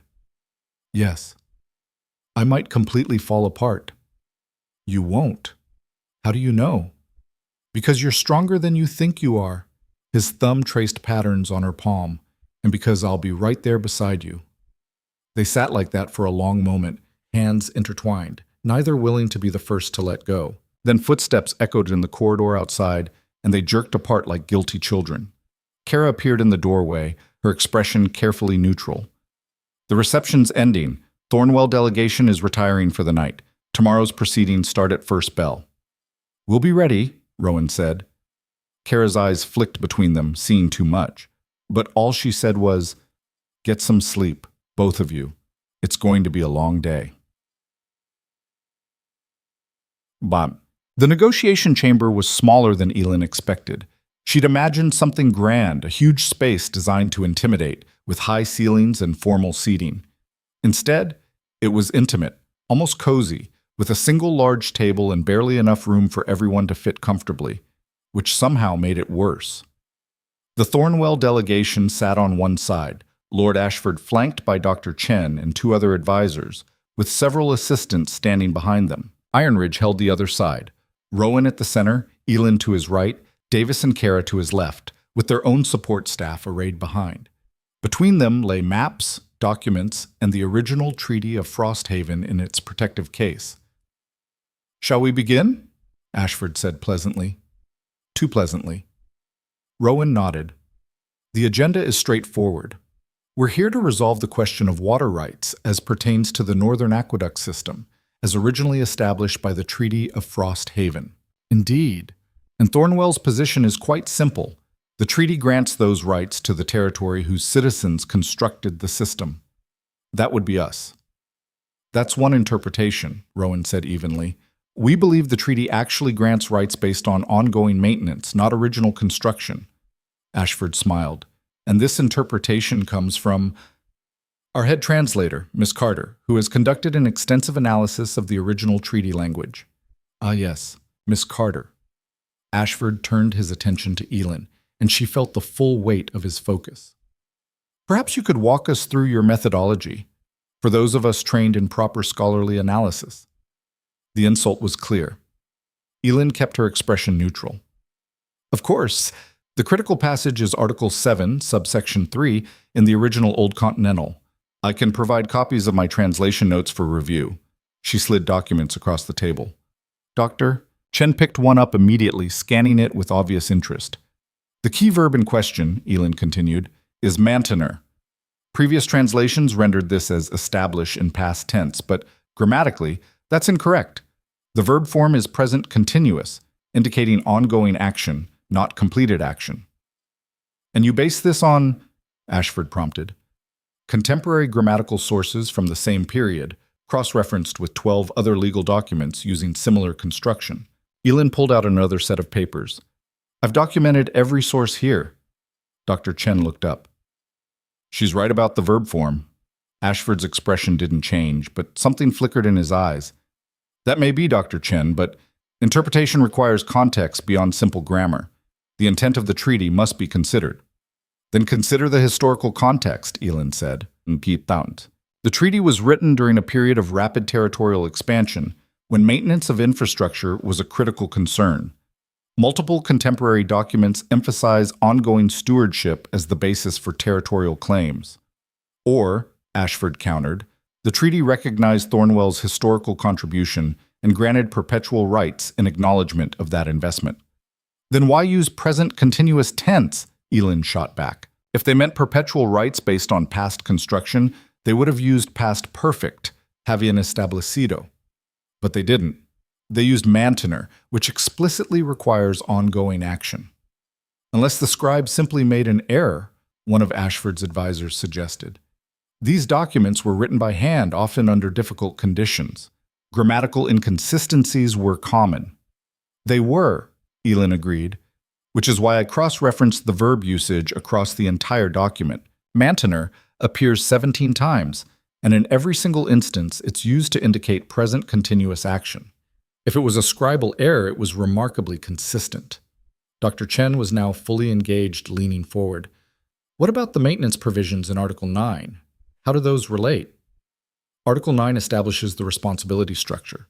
Who pays for maintenance? How costs are divided? What happens if one party fails to contribute? Elin was warming up now, the nervousness burning away in the face of actual academic debate. And here's the critical part. There's a clause stating that if either party ceases maintenance contributions for more than 10 years, their rights revert to the maintaining party. Silence. Ashford's expression hardened. I'm not familiar with that clause. It's in the original document. The previous translation skipped over it, probably because the handwriting was particularly bad in that section. But it's there. Elin pulled out a magnified photograph of the relevant page. See? Right here. The script is smudged, but the intent is clear. Dr. Chen studied the photograph, then pulled out her own translation tools, cross-referencing with obvious expertise. After a long moment, she looked up at Ashford. She's right. The clause exists. Ashford's jaw tightened almost imperceptibly. And when did Thornwell supposedly cease contributions? 43 years ago, Rowan said, speaking for the first time in several minutes. After the Frost Wars ended, we have documentation showing Ironridge assumed full responsibility for maintenance at that point. Davis slid a folder across the table. Maintenance logs, supply receipts, work orders, all verified and dated.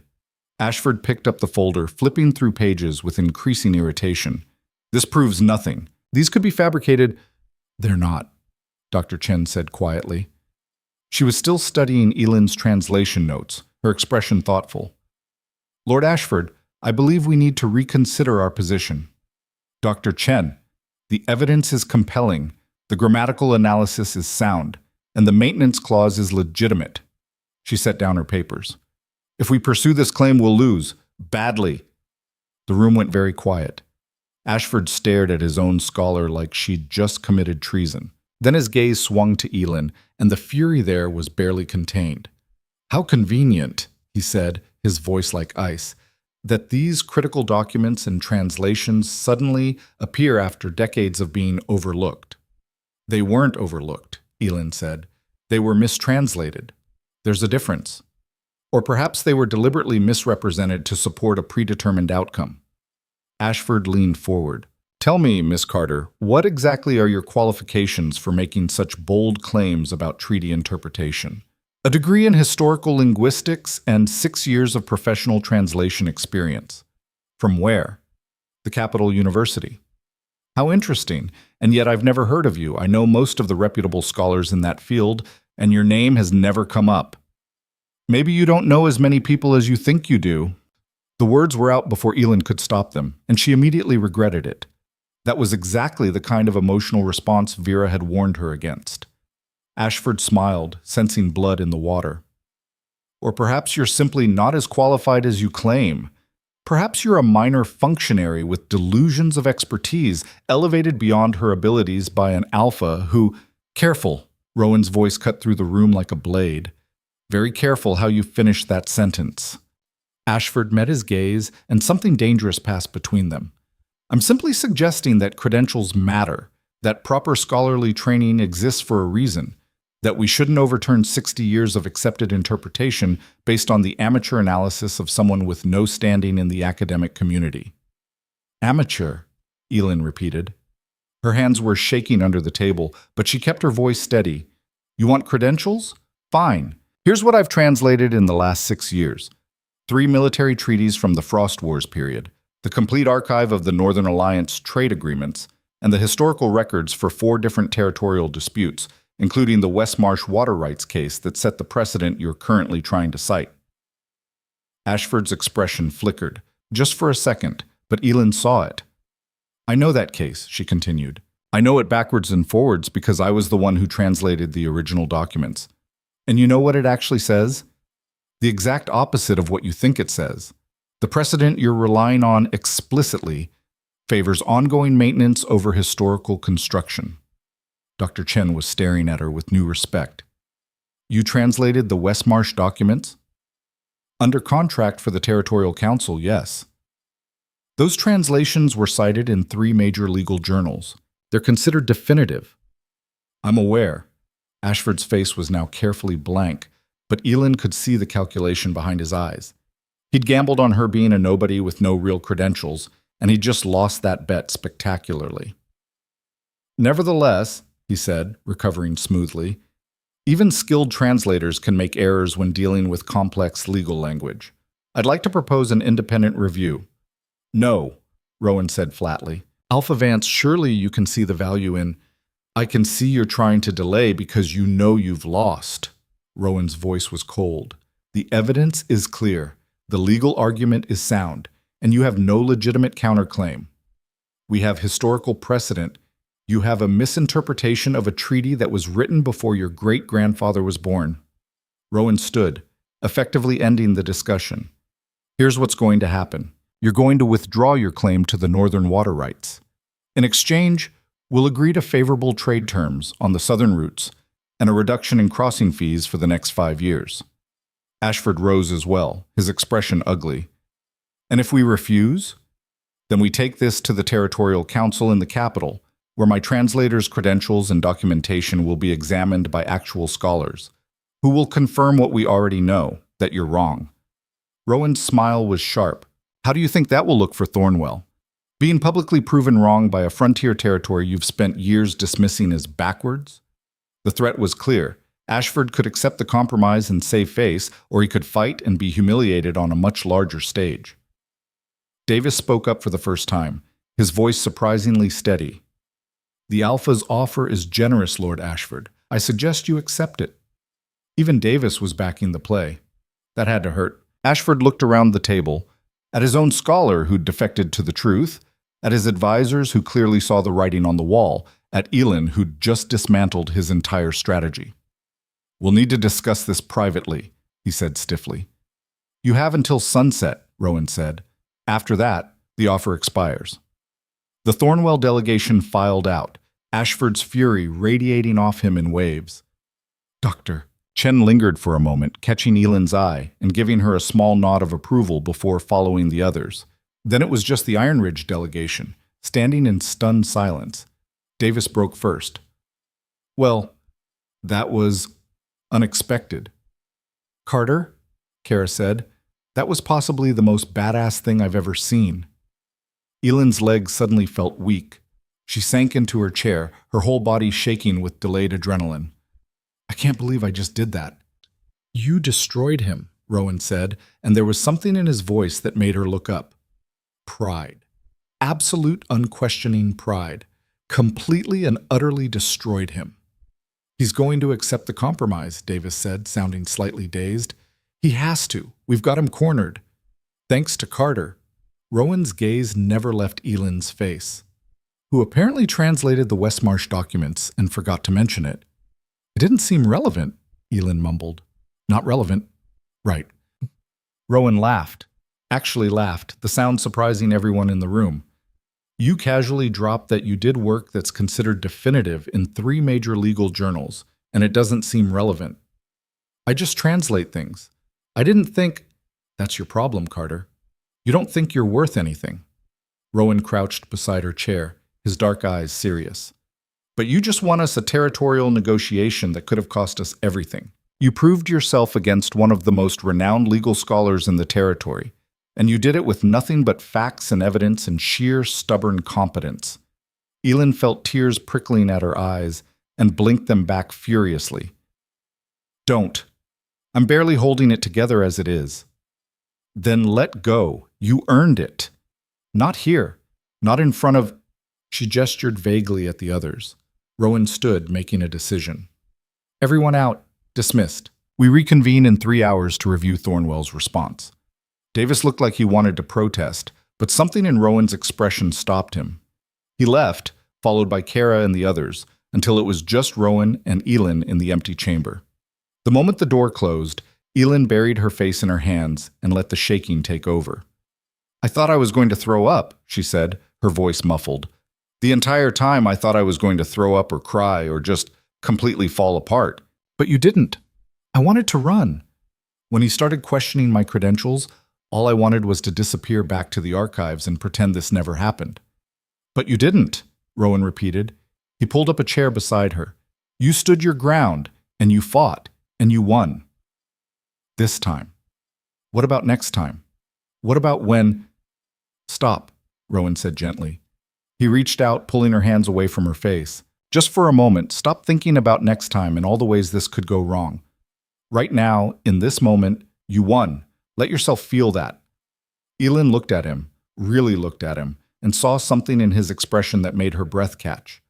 He wasn't looking at her like she was a subordinate or a useful tool or even just a friend. He was looking at her like she mattered, like she was important, like she was... Rowan, she whispered. I know, he said quietly. I know this is complicated. I know there are 100 reasons why this is a terrible idea, but Elin, The door burst open. They jerked apart as Kara rushed in, her face pale. Alpha, we have a problem. Rowan was on his feet instantly. What kind of problem? The kind where 3 of our outer settlements just sent emergency runners. They're under attack. The words didn't make sense at first. Attack from who? Thornwell? Rowan asked sharply. We don't know. The reports are fragmented, but it's coordinated. All 3 settlements hit within an hour of each other. Kara's expression was grim. This wasn't random. Someone planned this. Ashford, Elin said, her stomach dropping. He knew he was going to lose the negotiation. This is his backup plan. Rowan's face went hard as stone. Get the Security Council assembled. I want every available fighter mobilized. And someone keep eyes on the Thornwell delegation. I want to know if any of them try to leave. Kara nodded and ran. Rowan turned to Elin. Go back to your quarters, lock the door. Don't open it for anyone except me or Kara. What? No, I can help. This is about to get very dangerous, and I need to know you're safe. You need information, and I'm the one who knows the treaties better than anyone. If this is about territorial boundaries or water rights or any of the legal frameworks, you need me there. Elin, don't. She stood, meeting his gaze with every ounce of determination she had. You just spent the last hour telling me I'm worth something. You don't get to sideline me now when things get hard. For a moment she thought he'd argue. Then his expression softened slightly. Fine, but you stay close to me. If things get ugly, you run. Understood? Understood? They moved through the keep at a near run, Rowan barking orders to guards and staff they passed. The Security Council was already assembling when they reached the war room, a space Elin had never seen before, dominated by a massive map of the territory.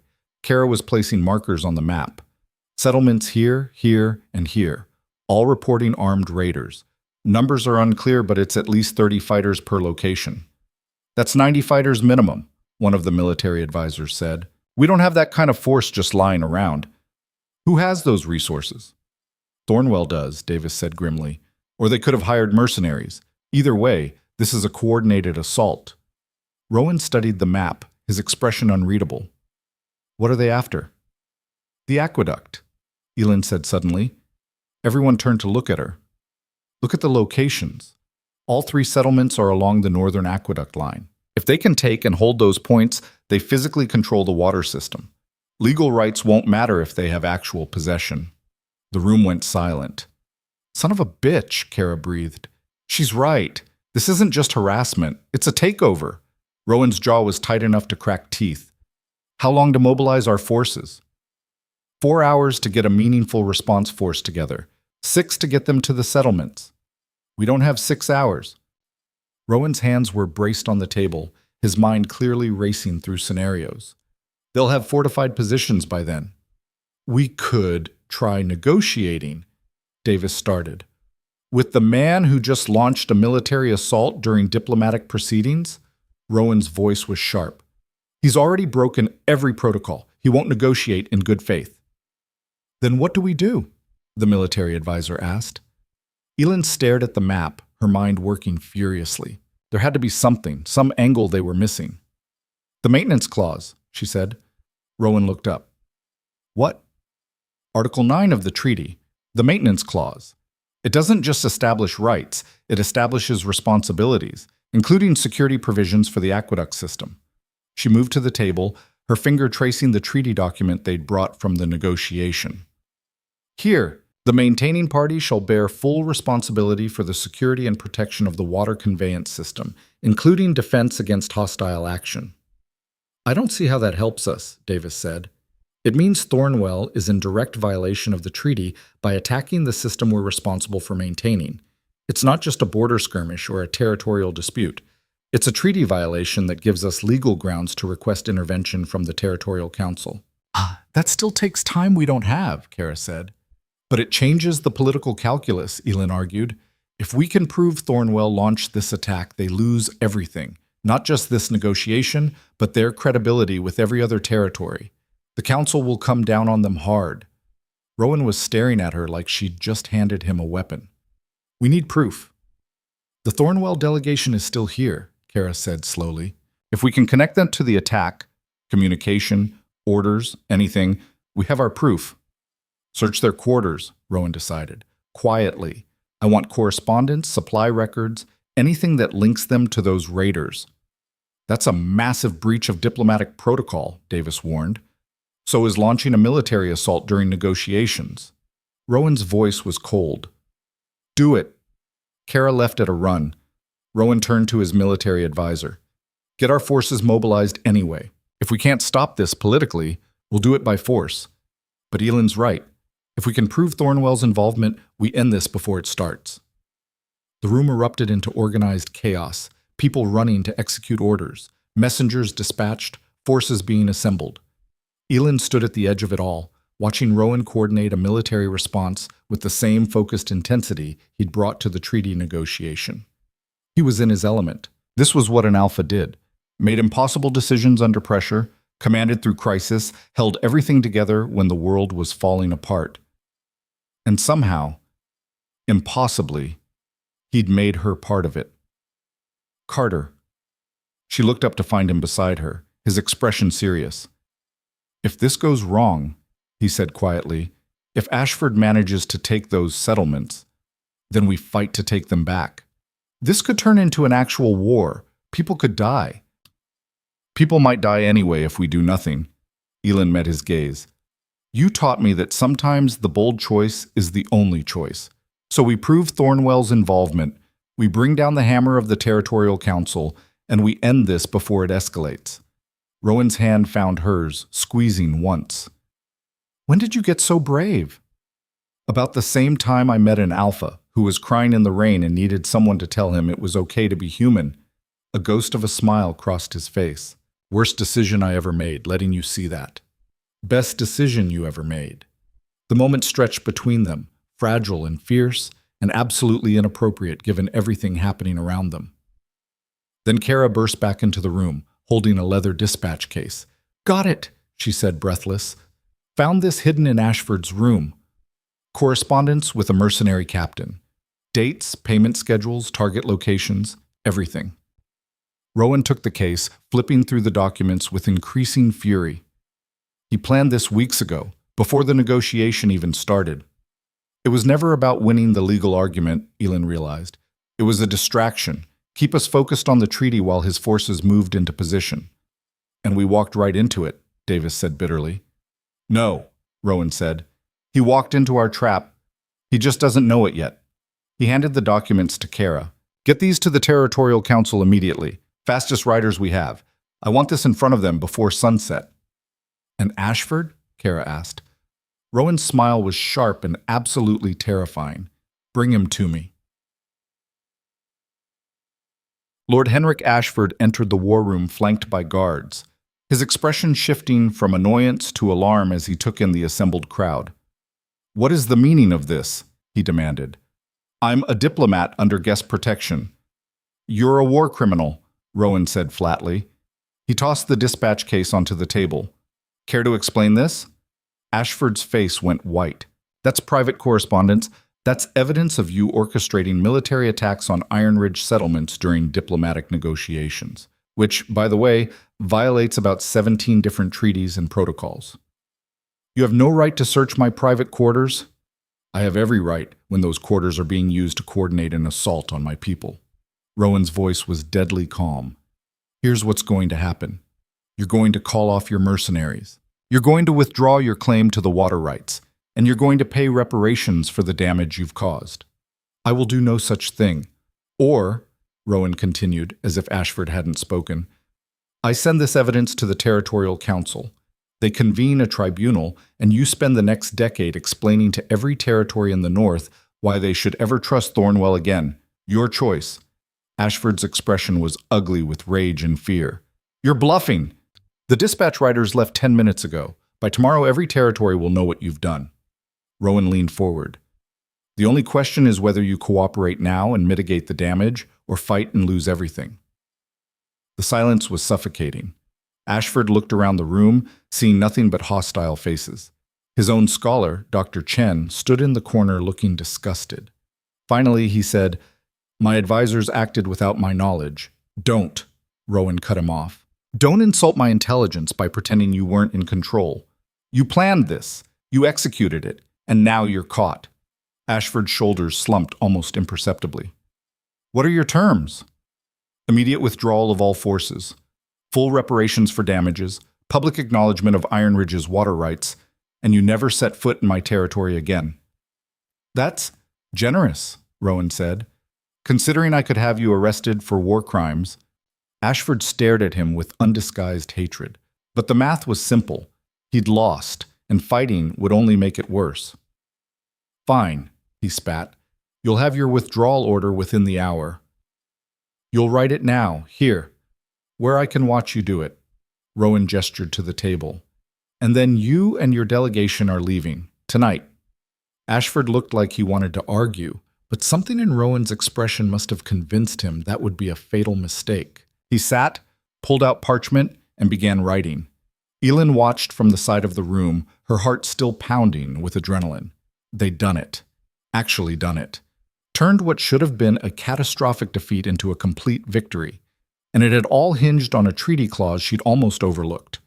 Rowan caught her eye across the room and smiled, small and private and meant only for her. They'd won. But as Ashford finished writing his surrender order, his hand shaking with barely suppressed rage, Elin saw something in his eyes that sent ice through her veins. This wasn't over. Men like Ashford didn't forgive humiliation. And somehow, she knew that this victory would cost them more than they could imagine. The Thornwell delegation left Ironridge in the rain, their carriages rumbling through the courtyard gates just after midnight. Elin watched from the archives window, hugging herself against the cold that seeped through the stone walls. She should have felt triumphant. They'd won, completely, decisively. Ashford had been forced to sign a humiliating surrender, his mercenaries recalled before they could do serious damage, his political credibility shattered. But the look in his eyes as he'd passed her on his way out haunted her. You'll regret this, he'd said, so quietly only she could hear. Both of you. The door to the archives creaked open behind her. You should be sleeping, Rowan said. Elin didn't turn around. So should you. He moved to stand beside her, both of them watching the last of the Thornwell carriages disappear into the darkness. Can't. Every time I close my eyes, I'm running scenarios of what could have gone wrong. But they didn't. We won. This time, his voice was heavy. Ashford's right about one thing. There will be consequences. Men like him don't lose gracefully. Let him try something. We have the evidence, the Territorial Council backing, the legal high ground.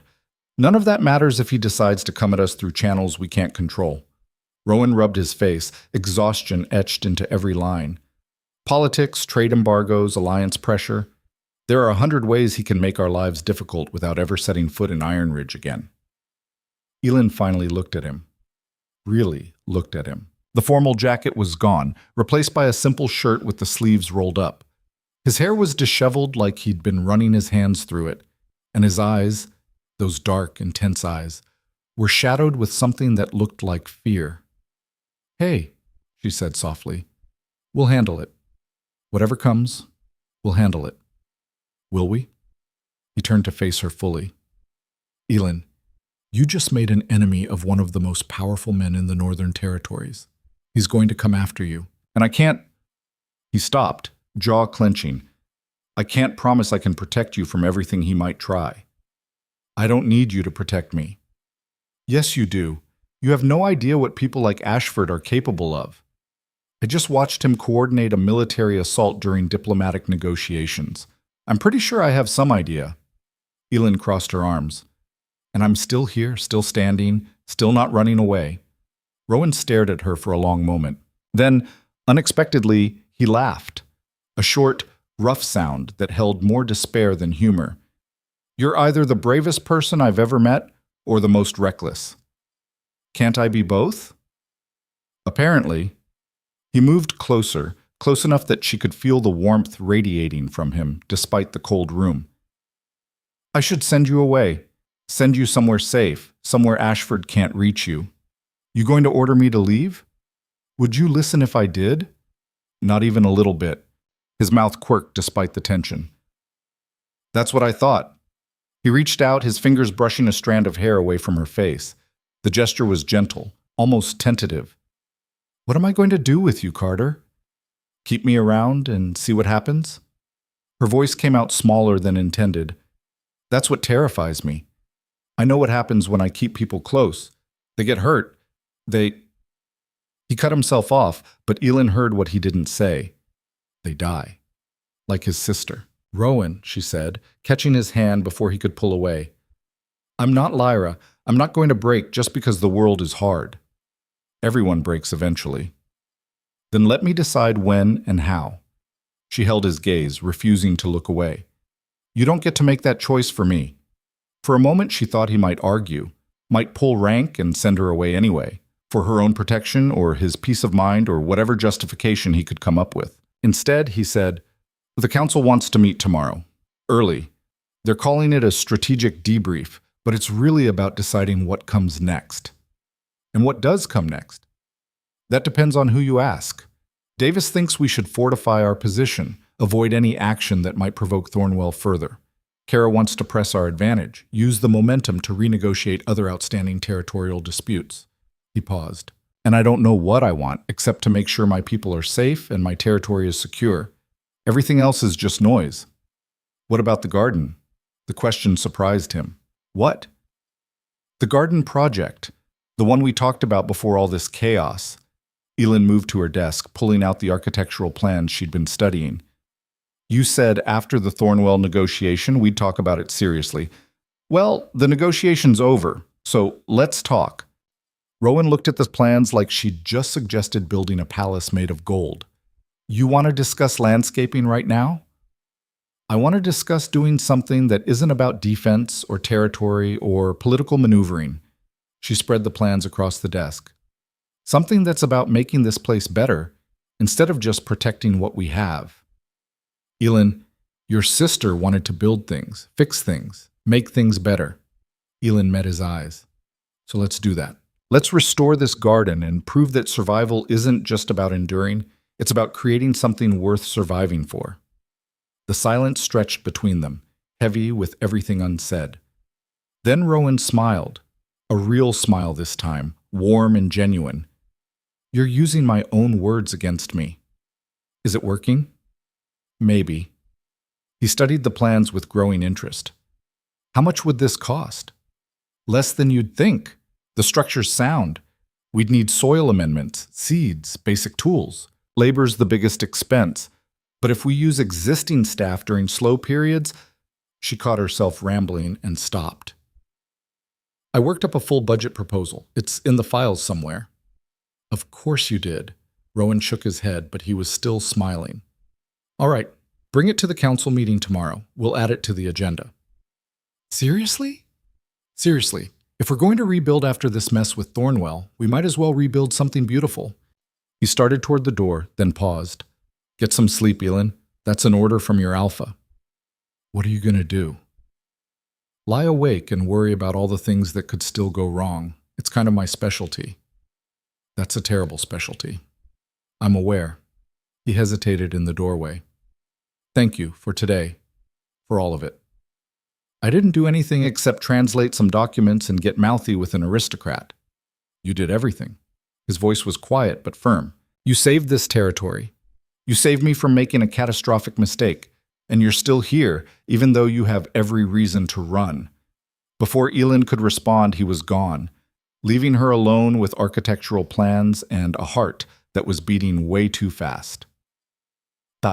The council meeting the next morning was chaos, barely contained in formal structure. Elin arrived early, clutching her garden proposal and trying to ignore the stares from people who'd apparently heard about yesterday's confrontation. Word traveled fast in Ironridge, and the story of the nobody translator who'd destroyed Lord Ashford had already taken on mythic proportions. Is it true you made him cry? Someone whispered as she passed. I heard she threatened to have him arrested. My cousin's friend in the guard said the Alpha's going to make her head of the entire legal department. Elin kept her head down and made for her usual seat at the council table. Davis was already there, looking like he'd aged 10 years overnight. He glanced at her when she sat down, his expression unreadable. Carter, he said. Davis. Silence. Then, surprisingly, that was good work yesterday, with the treaty clause. I wouldn't have caught that. Elin blinked. Davis was complimenting her? Thank you. Don't let it go to your head. You're still inexperienced, and you made several procedural errors that could have undermined our position if Ashford had been more competent. He shuffled his papers. But the core analysis was sound. I'll give you that. It was possibly the most grudging praise Elin had ever received, but coming from Davis, it felt like a standing ovation. I appreciate that, she said carefully. Don't appreciate it. Learn from it. If you're going to keep doing this kind of work, and the Alpha seems determined that you will, you need to understand the political dimensions, not just the academic ones. Are you offering to teach me? Davis looked at her like she'd suggested he eat glass. That would be Peter's job. He's competent when he's not terrified. A pause. But I'll review your work. Make sure you're not missing anything critical. It wasn't friendship. It wasn't even really acceptance. But it was acknowledgement that she might actually belong here, and that was more than Elin had expected. Kara arrived next, dropping into her seat with the easy confidence of someone who knew exactly where she stood. You look like you actually slept. I didn't, Elin admitted, but I'm excellent at faking it. Useful skill around here. Kara pulled out a report. Security assessment came back on the settlements. Minimal damage, no casualties. Ashford's mercenaries pulled out the moment they got the withdrawal order. That's good, right? It's suspicious. Professional mercenaries don't just abandon a lucrative contract without getting paid in full. Kara's eyes were sharp. Which means either Ashford paid them an enormous amount up front, or he promised them something else. Like what? That's what worries me. But it's a problem for another day. She glanced at the papers Elin was holding. What's that? Garden restoration proposal. Kara raised an eyebrow. You're bringing landscaping to a strategic debrief? The Alpha said I could. Of course he did. Kara's expression suggested she knew exactly why Rowan was indulging this particular request, but she didn't say it out loud. Should be interesting. The rest of the council filed in over the next few minutes, and then Rowan arrived, looking considerably more put together than he had at midnight. The exhaustion was still there, buried under layers of authority and control, but he wore it well. Let's begin, he said, taking his seat at the head of the table. First order of business, status update on the Thornwell situation. Kara?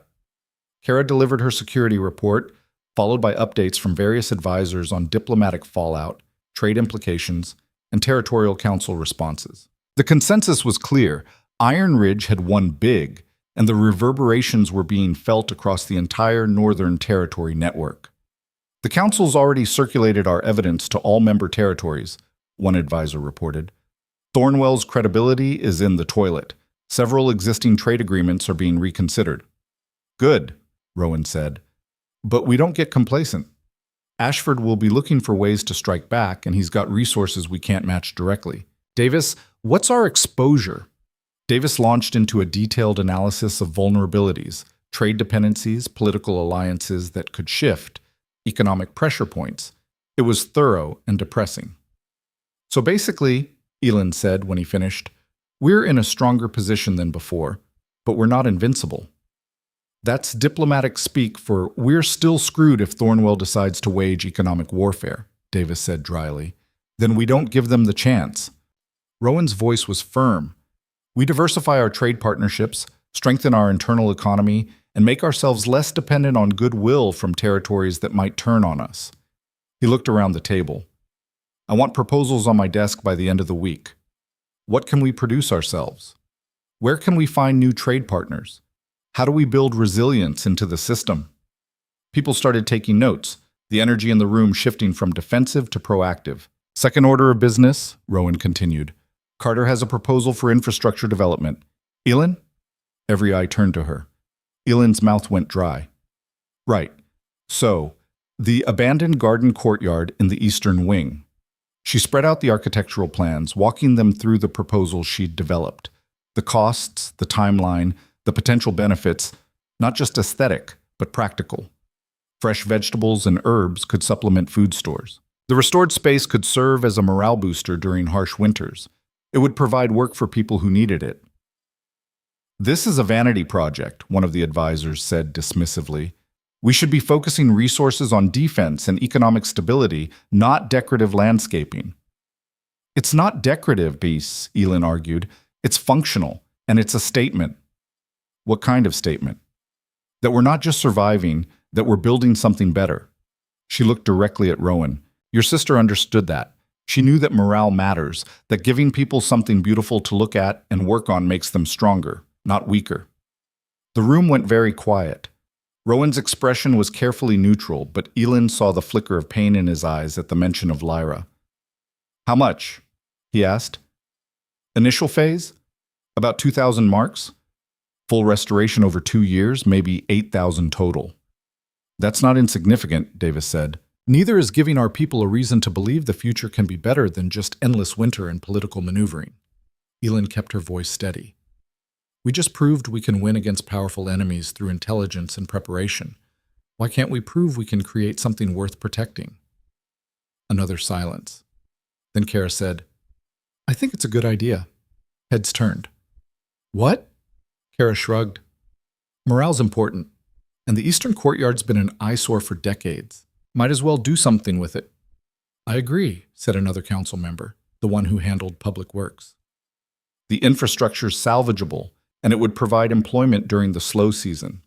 More people chimed in, the support building momentum. Even Davis didn't actively oppose it, which was practically an endorsement. Rowan watched it all unfold, then said, Motion to approve the garden restoration project. Initial phase. All in favor? A majority of hands went up. Approved. Carter, your project lead. Report progress at weekly council meetings. He moved on before Elin could fully process what had just happened. Third order of business. The meeting continued, but Elin barely heard it. She'd just been given approval and resources to restore the garden, a project nobody had cared about for decades. Something that mattered. She caught Rowan's eye across the table, and he gave her the smallest of nods. We did it, his expression said. We're actually doing this.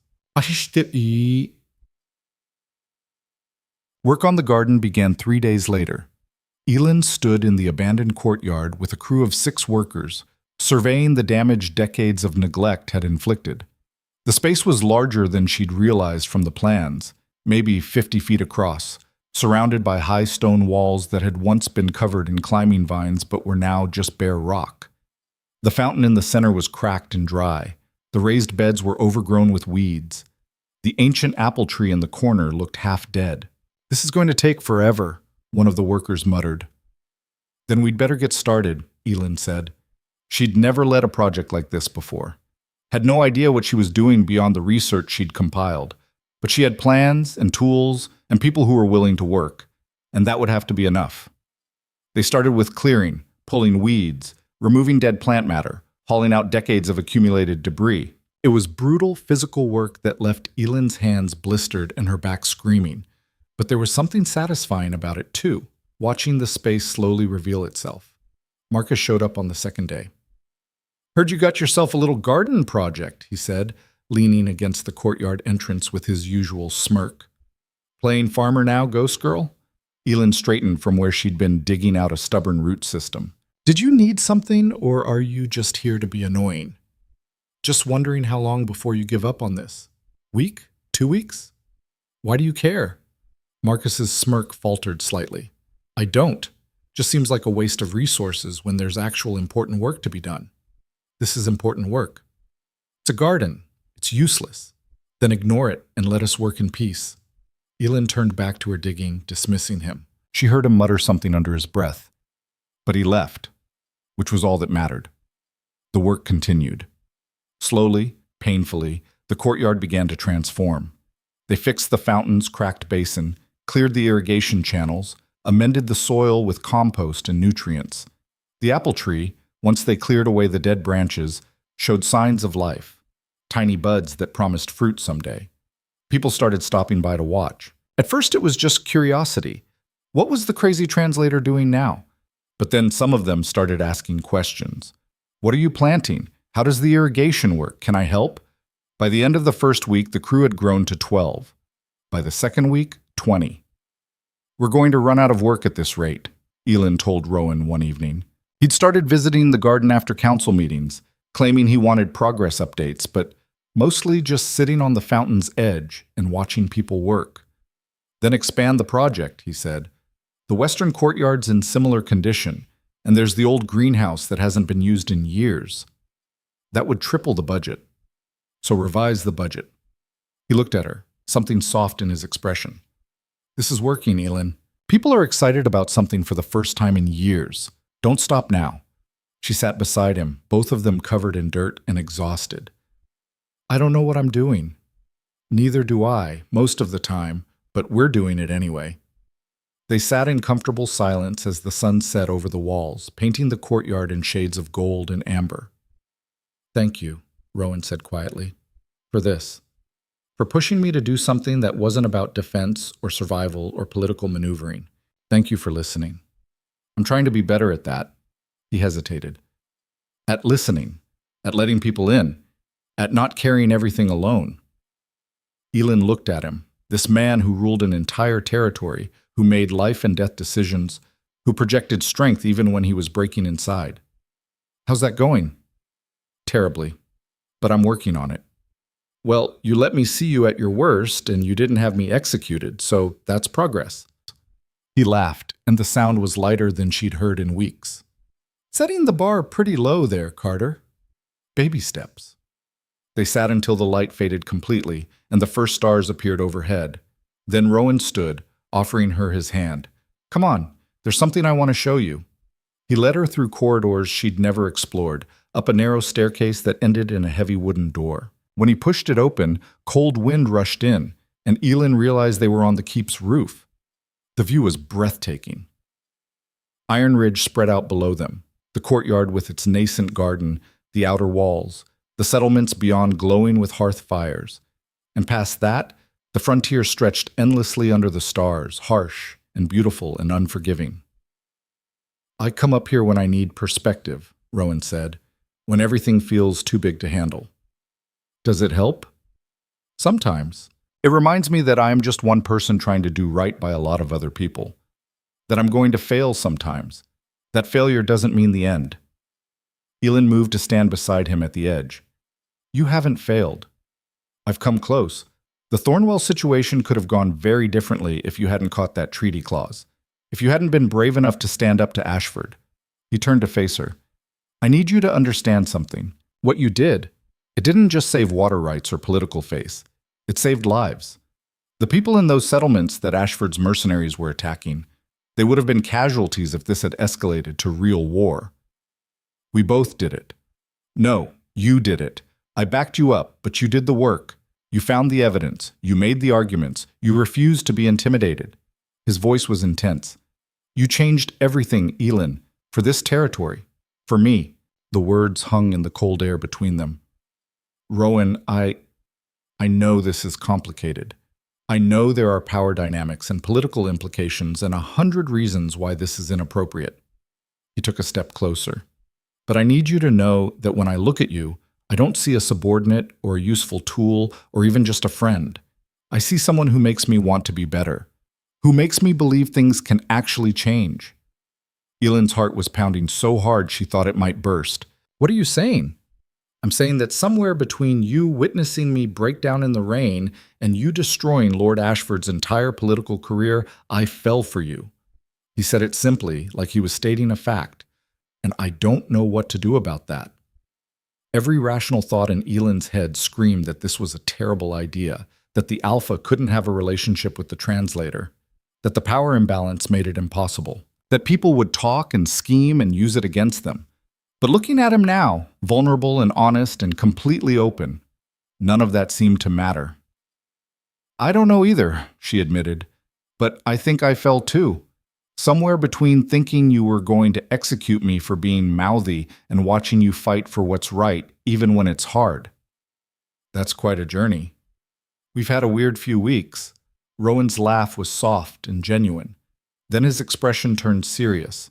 This can't be public, not yet. The political implications, I know. And if it becomes a liability, for you, for the territory, we'll handle it. Elend stepped closer, closing the distance between them. Together, like we've handled everything else. You make it sound simple. It's not, but it's worth it. He cupped her face in his hands, his touch gentle despite the calluses. You're sure? I've never been sure of anything in my life, but I'm sure of this. Rowan kissed her then, soft and careful, like she might disappear if he wasn't gentle enough. Elend kissed him back, threading her fingers through his hair, and for a moment the world narrowed to just this. The two of them on a rooftop under the stars, choosing something impossible and beautiful. When they finally pulled apart, both breathless, Rowan rested his forehead against hers. We're going to have to be careful, he said. I know. People are going to make assumptions. Davis is going to lose his mind, and if Ashford finds out, then we'll deal with it. Elend pulled back slightly to meet his eyes. But right now, can we just have this? Just for tonight?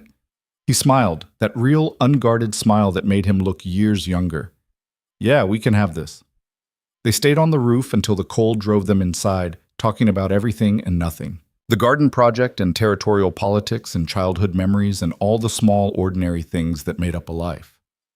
For the first time since arriving at Ironridge, Elend felt like she'd found home. The garden's first harvest came 6 weeks later, modest but real. Fresh lettuce, herbs, a handful of early radishes. Not enough to feed the keep, but enough to prove the concept worked. Elend brought the produce to the council meeting herself, setting it on the table like an offering. Phase 1 complete, she said. The courtyard's producing. The apple tree's recovering. And we have a waiting list of 70 people who want to work on the expansion phases. The council stared at the vegetables like she'd produced gold. 70 people, the public works advisor said. Volunteers? Volunteers, they want to be part of it. Elend pulled out her updated plans. Which brings me to the expansion proposal. The western courtyard, the greenhouse, and I've been looking at the unused space along the southern wall. We could build raised beds there, grow root vegetables. How much? Davis asked, but he didn't sound opposed. He sounded interested. Phase 2. 15,000 marks over 18 months. But we'd be producing enough food to meaningfully supplement the keep's supplies within 2 years. And the morale impact is already measurable. Workplace disputes are down. Productivity in other areas is up. People are happier. Kara nodded. Security's noticed it too. Less petty conflict, more cooperation. Whatever you're doing, it's working. It's not just me. It's everyone who's working on it. They own this project now. They're invested. Elend looked at Rowan, who was watching her with barely concealed pride. We're proving that survival doesn't have to be grim, that we can build something better. The vote was unanimous. After the meeting, people actually congratulated Elend, not with grudging acknowledgement or condescending praise, but with genuine respect. The public works advisor wanted to discuss infrastructure integration. Kara suggested expanding the project to the outer settlements. Even Davis gave her a curt nod that might have been approval. Marcus cornered her on her way out. I was wrong, he said abruptly. Elin blinked. What? About you, about the garden, about all of it. He looked deeply uncomfortable. I thought you were just some nobody trying to get attention, but you actually did something, made something that matters. It was possibly the most honest thing Marcus had ever said to her. Thank you, Elin said carefully. I think my uncle, the supply master, he's been talking about you. Says you're the kind of person Ironridge needs, someone who sees what's broken and fixes it instead of just complaining. Marcus shuffled his feet. Anyway, if you need help with the expansion, I'm pretty good with construction. Used to help build things before I got stuck in supply. I'll keep that in mind. He left, and Elin stood in the corridor, slightly stunned. Marcus had just apologized and offered to help. The man who'd spent months making her life miserable. That was unexpected, Rowan said from behind her. Elin turned to find him leaning against the wall, arms crossed, smiling. Were you eavesdropping? Absolutely. It's one of my favorite pastimes. He pushed off the wall and moved closer, but carefully. They were still in public, and they couldn't afford to be careless. You're winning them over, all of them. I'm just doing my job. No, you're changing the entire culture of this place, making people believe things can be different. His voice dropped lower. You're extraordinary, and I hope you're starting to realize it. Heat crept into Elin's face. Stop. Never. They stood close but not touching, aware of eyes that might be watching, of rumors that could start with a single gesture. But the understanding between them was clear. They were in this together, the impossible relationship, the changing territory, the future they were building against all odds. Dinner? Rowan asked. In my quarters, private. I'll bring wine. I'll provide the food that's not raw vegetables from your garden. Deal. They separated, going different directions through the keep, maintaining the careful distance they'd agreed on. But Elin was smiling, and when she caught sight of her reflection in a polished shield hanging on the wall, she barely recognized herself. The ghost girl who'd arrived at Ironridge, invisible and forgotten, was gone. In her place was someone who mattered, someone who'd stood up to powerful enemies and won, someone who was changing not just her own life, but the lives of everyone around her, someone who'd chosen to stay when everything told her to run. And for the first time in her life, Elin Carter felt like she'd finally found where she belonged. 3 months later, the garden was in full bloom. Elin stood in the center of the restored courtyard, watching early morning light filter through leaves that had seemed dead just weeks ago. The fountain burbled softly, its water crystal clear. The raised beds overflowed with vegetables and herbs. And the apple tree, the half-dead tree everyone said wouldn't make it, was heavy with small green fruit. You're up early, Rowan said from the archway. She turned to find him already dressed for the day, though the council meeting wasn't for another 2 hours. Couldn't sleep, too much to do. You say that every day. Because it's true every day. She gestured at the expansion plan spread across the fountain's edge. The western courtyard's almost ready for planting. The greenhouse needs another week of repairs. And I got a message from Settlement 3. They want to start their own garden project and need advice. Rowan moved to stand beside her, close enough that their shoulders brushed. They were still careful in public, but here in the early morning quiet, they allowed themselves small touches. Small moments. You're going to work yourself to death, he said. Says the man who was up until midnight reviewing trade agreements. That's different. That's my job. This is mine now. Elin smiled. Whether I planned it or not, it was true. Somewhere in the chaos of the last 3 months, she'd stopped being just the translator who got lucky. The garden projects had spread, not just in Ironridge, but to the outer settlements. People were building, planting, creating, and they looked to her for guidance. The Territorial Council had even sent observers, wanted to study what Ironridge was doing and potentially replicate it elsewhere. Elin Carter, the nobody who'd arrived invisible and unwanted, was now someone people traveled to see. It was terrifying and exhilarating in equal measure. There's news from the capital, Rowan said, his tone shifting to something more serious. Elin's stomach dropped. Ashford? Among others, the Territorial Council's calling a full assembly next month. All regional leaders, major stakeholders, diplomatic delegations. He paused. including Thornwell. That's not good. It's not bad either. It's neutral ground. A chance to formalize what happened here, the water rights settlement, the treaty clarifications, all of it. Rowan's expression was unreadable. They want you there, as an expert witness. Me? Your work on the Frosthaven Treaty has implications beyond just our dispute with Thornwell. Other territories have similar agreements with unclear language. The Council wants definitive translations and interpretations. He turned to face her fully. They're offering you a position, official territorial translator and legal consultant, based in the capital. The words hit like a physical blow. The capital, the center of power, politics, and influence. Everything Elin had studied for, everything her degree was supposed to lead to, everything she'd thought she'd never have, and all she had to do was leave Ironridge. Leave the garden. Leave the people who'd finally started to see her as someone worth knowing. Leave Rowan. When do they need an answer? She asked quietly. Before the assembly. He was watching her carefully. Elin, this is everything you should want.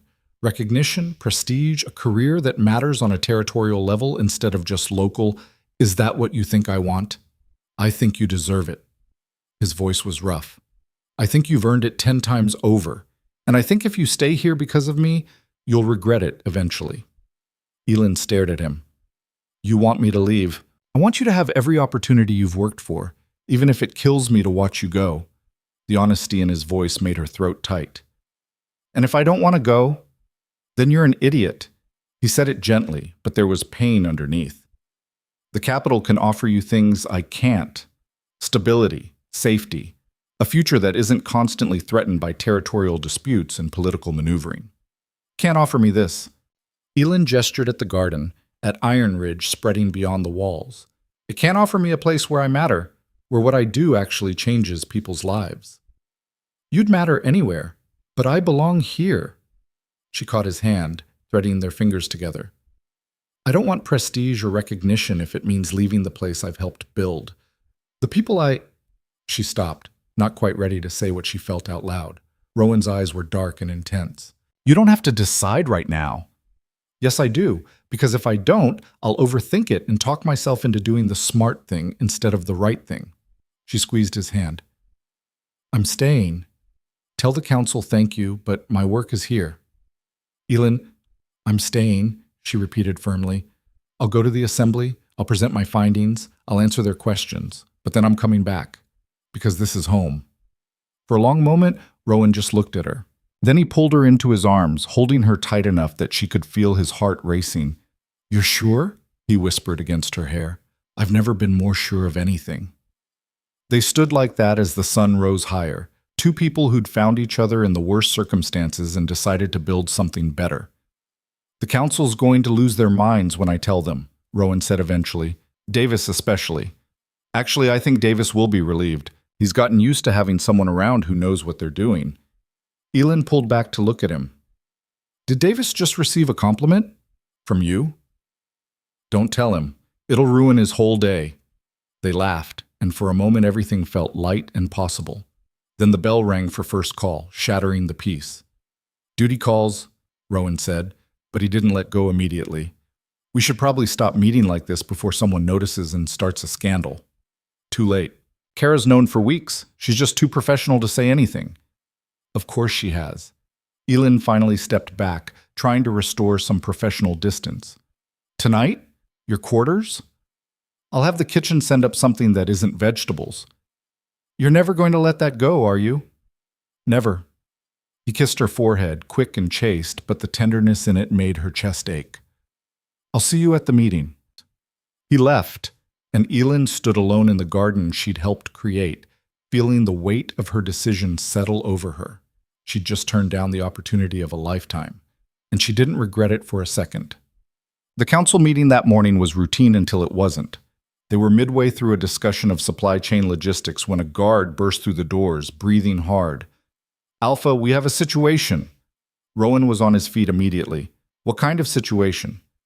Writers from the capital. They're demanding an immediate audience. Say it's urgent. How many? Dozen guards, 3 officials in territorial council colors. The guard hesitated. And Lord Ashford. The room went deadly silent. Elin's stomach dropped. Ashford was here, in Ironridge, after everything that had happened. "Show them to the formal receiving hall," Rowan said, his voice cold. "Full security presence. And someone get Kara." The council scrambled into action. Within minutes, they were assembled in the receiving hall, Ironridge's leadership on one side, the capital delegation on the other. And there, in the center of the visitors, stood Lord Henrik Ashford. He looked older than Elin remembered. Thinner. There were new lines around his eyes and mouth, stress carved into every feature. But the intelligence was still there, sharp and calculating. "Alpha Vance," one of the Territorial Council officials said, "thank you for seeing us on short notice." "You didn't leave me much choice." Rowan's tone was perfectly diplomatic and completely unfriendly. "To what do we owe this visit?" "The Territorial Council has reviewed the evidence from the Thornwell dispute. We've reached some conclusions that require immediate implementation." "I'm listening." The official pulled out a formal document. "First, the Council officially validates Ironridge's claim to the Northern water rights, as established by proper interpretation of the Frosthaven Treaty. Thornwell's counterclaim is hereby dismissed." Ashford's jaw tightened, but he said nothing. "Second," the official continued, "due to Lord Ashford's actions during the dispute, specifically the coordination of military force during diplomatic proceedings, he has been removed from his position as Thornwell's primary territorial representative." Elin's eyes went wide. They'd actually punished him, really punished him. "Third, and most relevant to this visit, the Council is establishing new standards for treaty interpretation and documentation. All existing territorial agreements will undergo review and retranslation by certified experts." The official looked directly at Elin. "Miss Carter, the Council would like to offer you the position of Chief Territorial Translator. You would oversee this process, establish standards, and train others in proper methodology." The room was so quiet, Elin could hear her own heartbeat. "That's the position you mentioned this morning," she said to Rowan. "Yes." "And you knew they were coming today." "The message arrived last night. I wanted to tell you in private first." Elin looked at the Council official. "What would this position entail?" "Based in the capital, reporting directly to the Territorial Council. Full authority over all treaty translations and interpretations. Significant resources, staff, and political backing." The official smiled. "It's one of the most important positions in territorial governance, and I'd have to leave Ironridge. The work would be based in the capital, yes." Elin turned to Ashford, who'd been watching this entire exchange with an unreadable expression.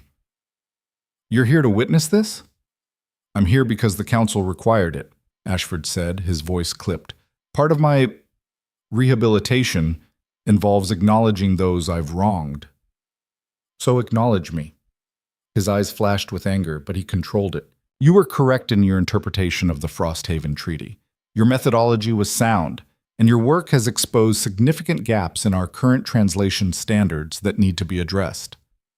It was the most grudging acknowledgement Elin had ever heard, but it was something.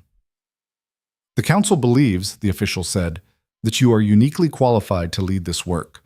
Your combination of academic rigor and practical application is exactly what's needed." "I'm honored," Elin said carefully, "but I need to decline." The official blinked. "I'm sorry?" "I appreciate the offer. Really. But my work is here. In Ironridge, the garden projects, the community development, the practical applications of what we've learned. That's where I can make the most difference." "Miss Carter, this is a once-in-a-lifetime opportunity. I understand that, and I'm choosing something else." She looked at Rowan, then back to the official. "But I have a counter-proposal." The official looked intrigued despite himself. "Go on." "Make the position based in Ironridge instead of the capital.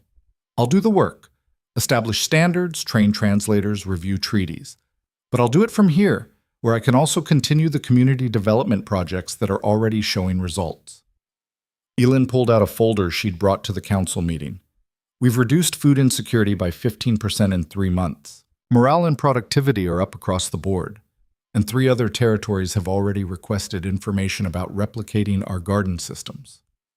"That's impressive, but I can do both.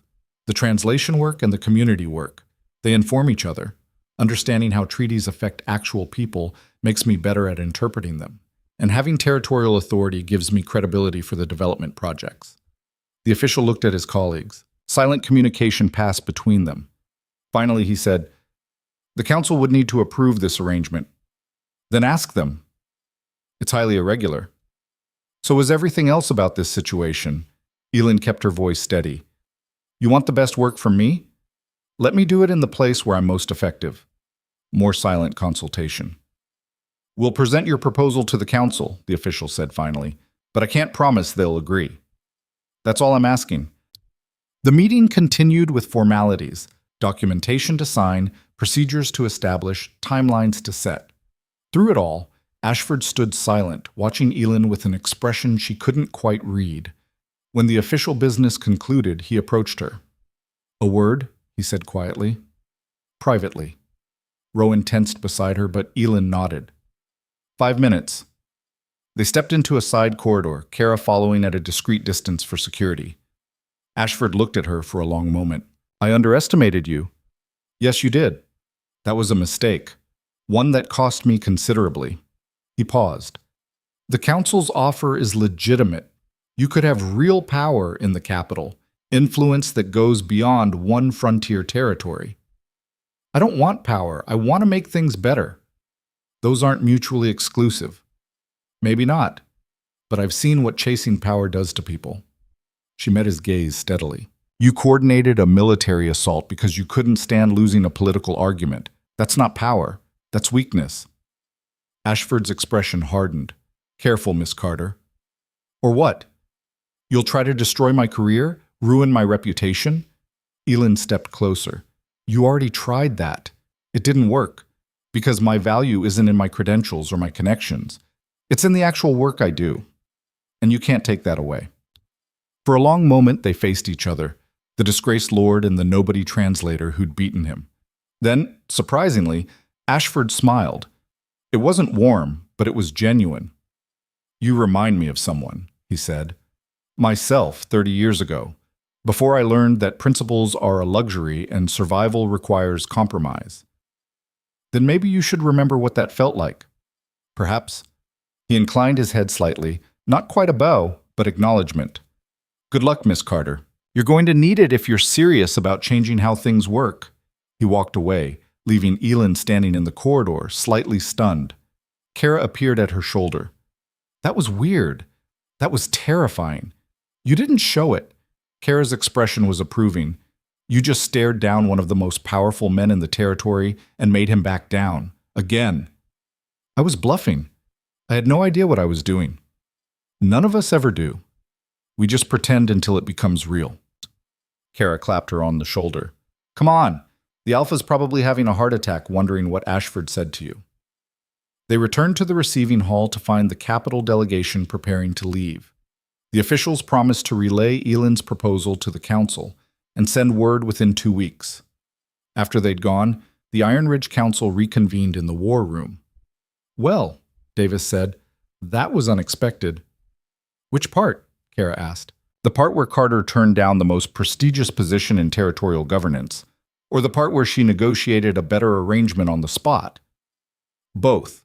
Davis looked at Elin with something that might have been respect. "You realize if the council rejects your proposal, you've just burned a significant bridge." "I know." "And you're okay with that?" "I'm okay with making the choice that's right for me instead of the choice that looks impressive." Elin met his gaze. "I learned that from watching all of you. Making hard calls based on what's actually needed, not what's politically convenient." Rowan was watching her with an expression that made her heart race. "The council will approve it." "You can't know that." "Yes, I can. Because your proposal makes sense. It's innovative, practical, and it addresses their needs while respecting yours." He stood. "And if they're too stupid to see that, I'll make them see it."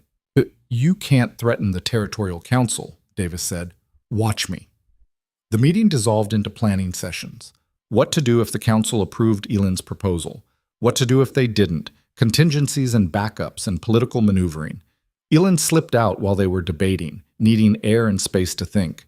She ended up in the garden, surrounded by the evidence of what 3 months of work could accomplish. The fountain. The beds bursting with life. The apple tree that shouldn't have survived but did.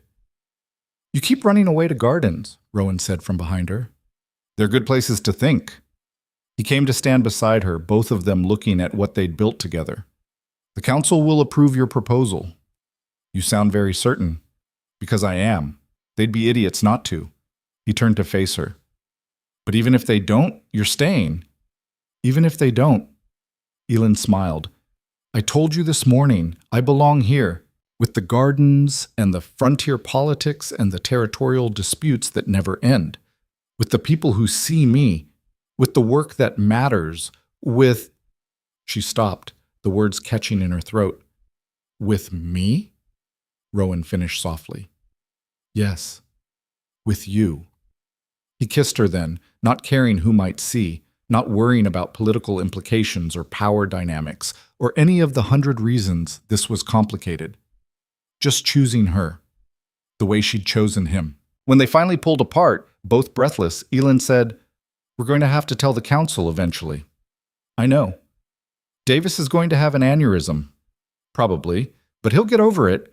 Rowan tucked a strand of hair behind her ear. We faced down military assaults and political conspiracies. We can handle council gossip. Is that your way of saying you want to make this official?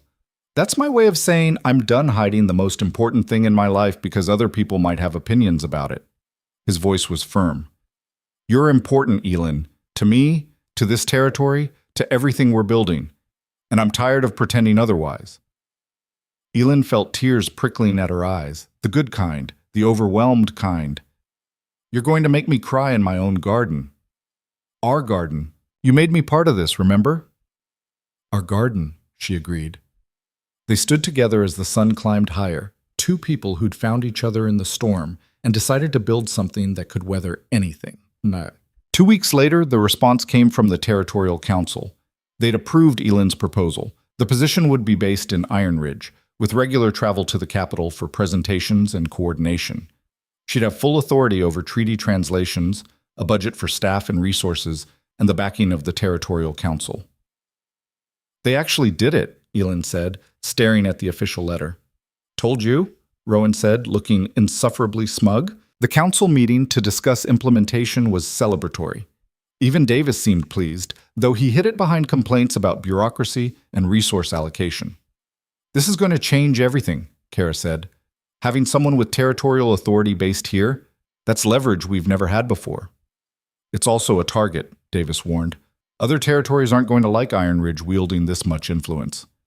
Then they can get better at translation work, Elin said. I'm not apologizing for being good at my job. She was getting better at that, not apologizing, not shrinking, not making herself smaller to make other people comfortable. After the meeting, Rowan pulled her aside. There's one more thing. Something I should have done weeks ago, but I was waiting for the right moment. What? He led her through the keep to the great hall, which had been transformed. Candles everywhere, the entire council assembled, and in the center a formal dais she'd never seen before. What is this? Elin asked. This is me being less of a coward. Rowan turned to face the assembled crowd. 3 months ago, this territory was on the brink of a crisis that could have cost us everything. One person prevented that. One person saw what needed to be done and did it, despite having no authority, no credentials that mattered to the people questioning her, and every reason to walk away.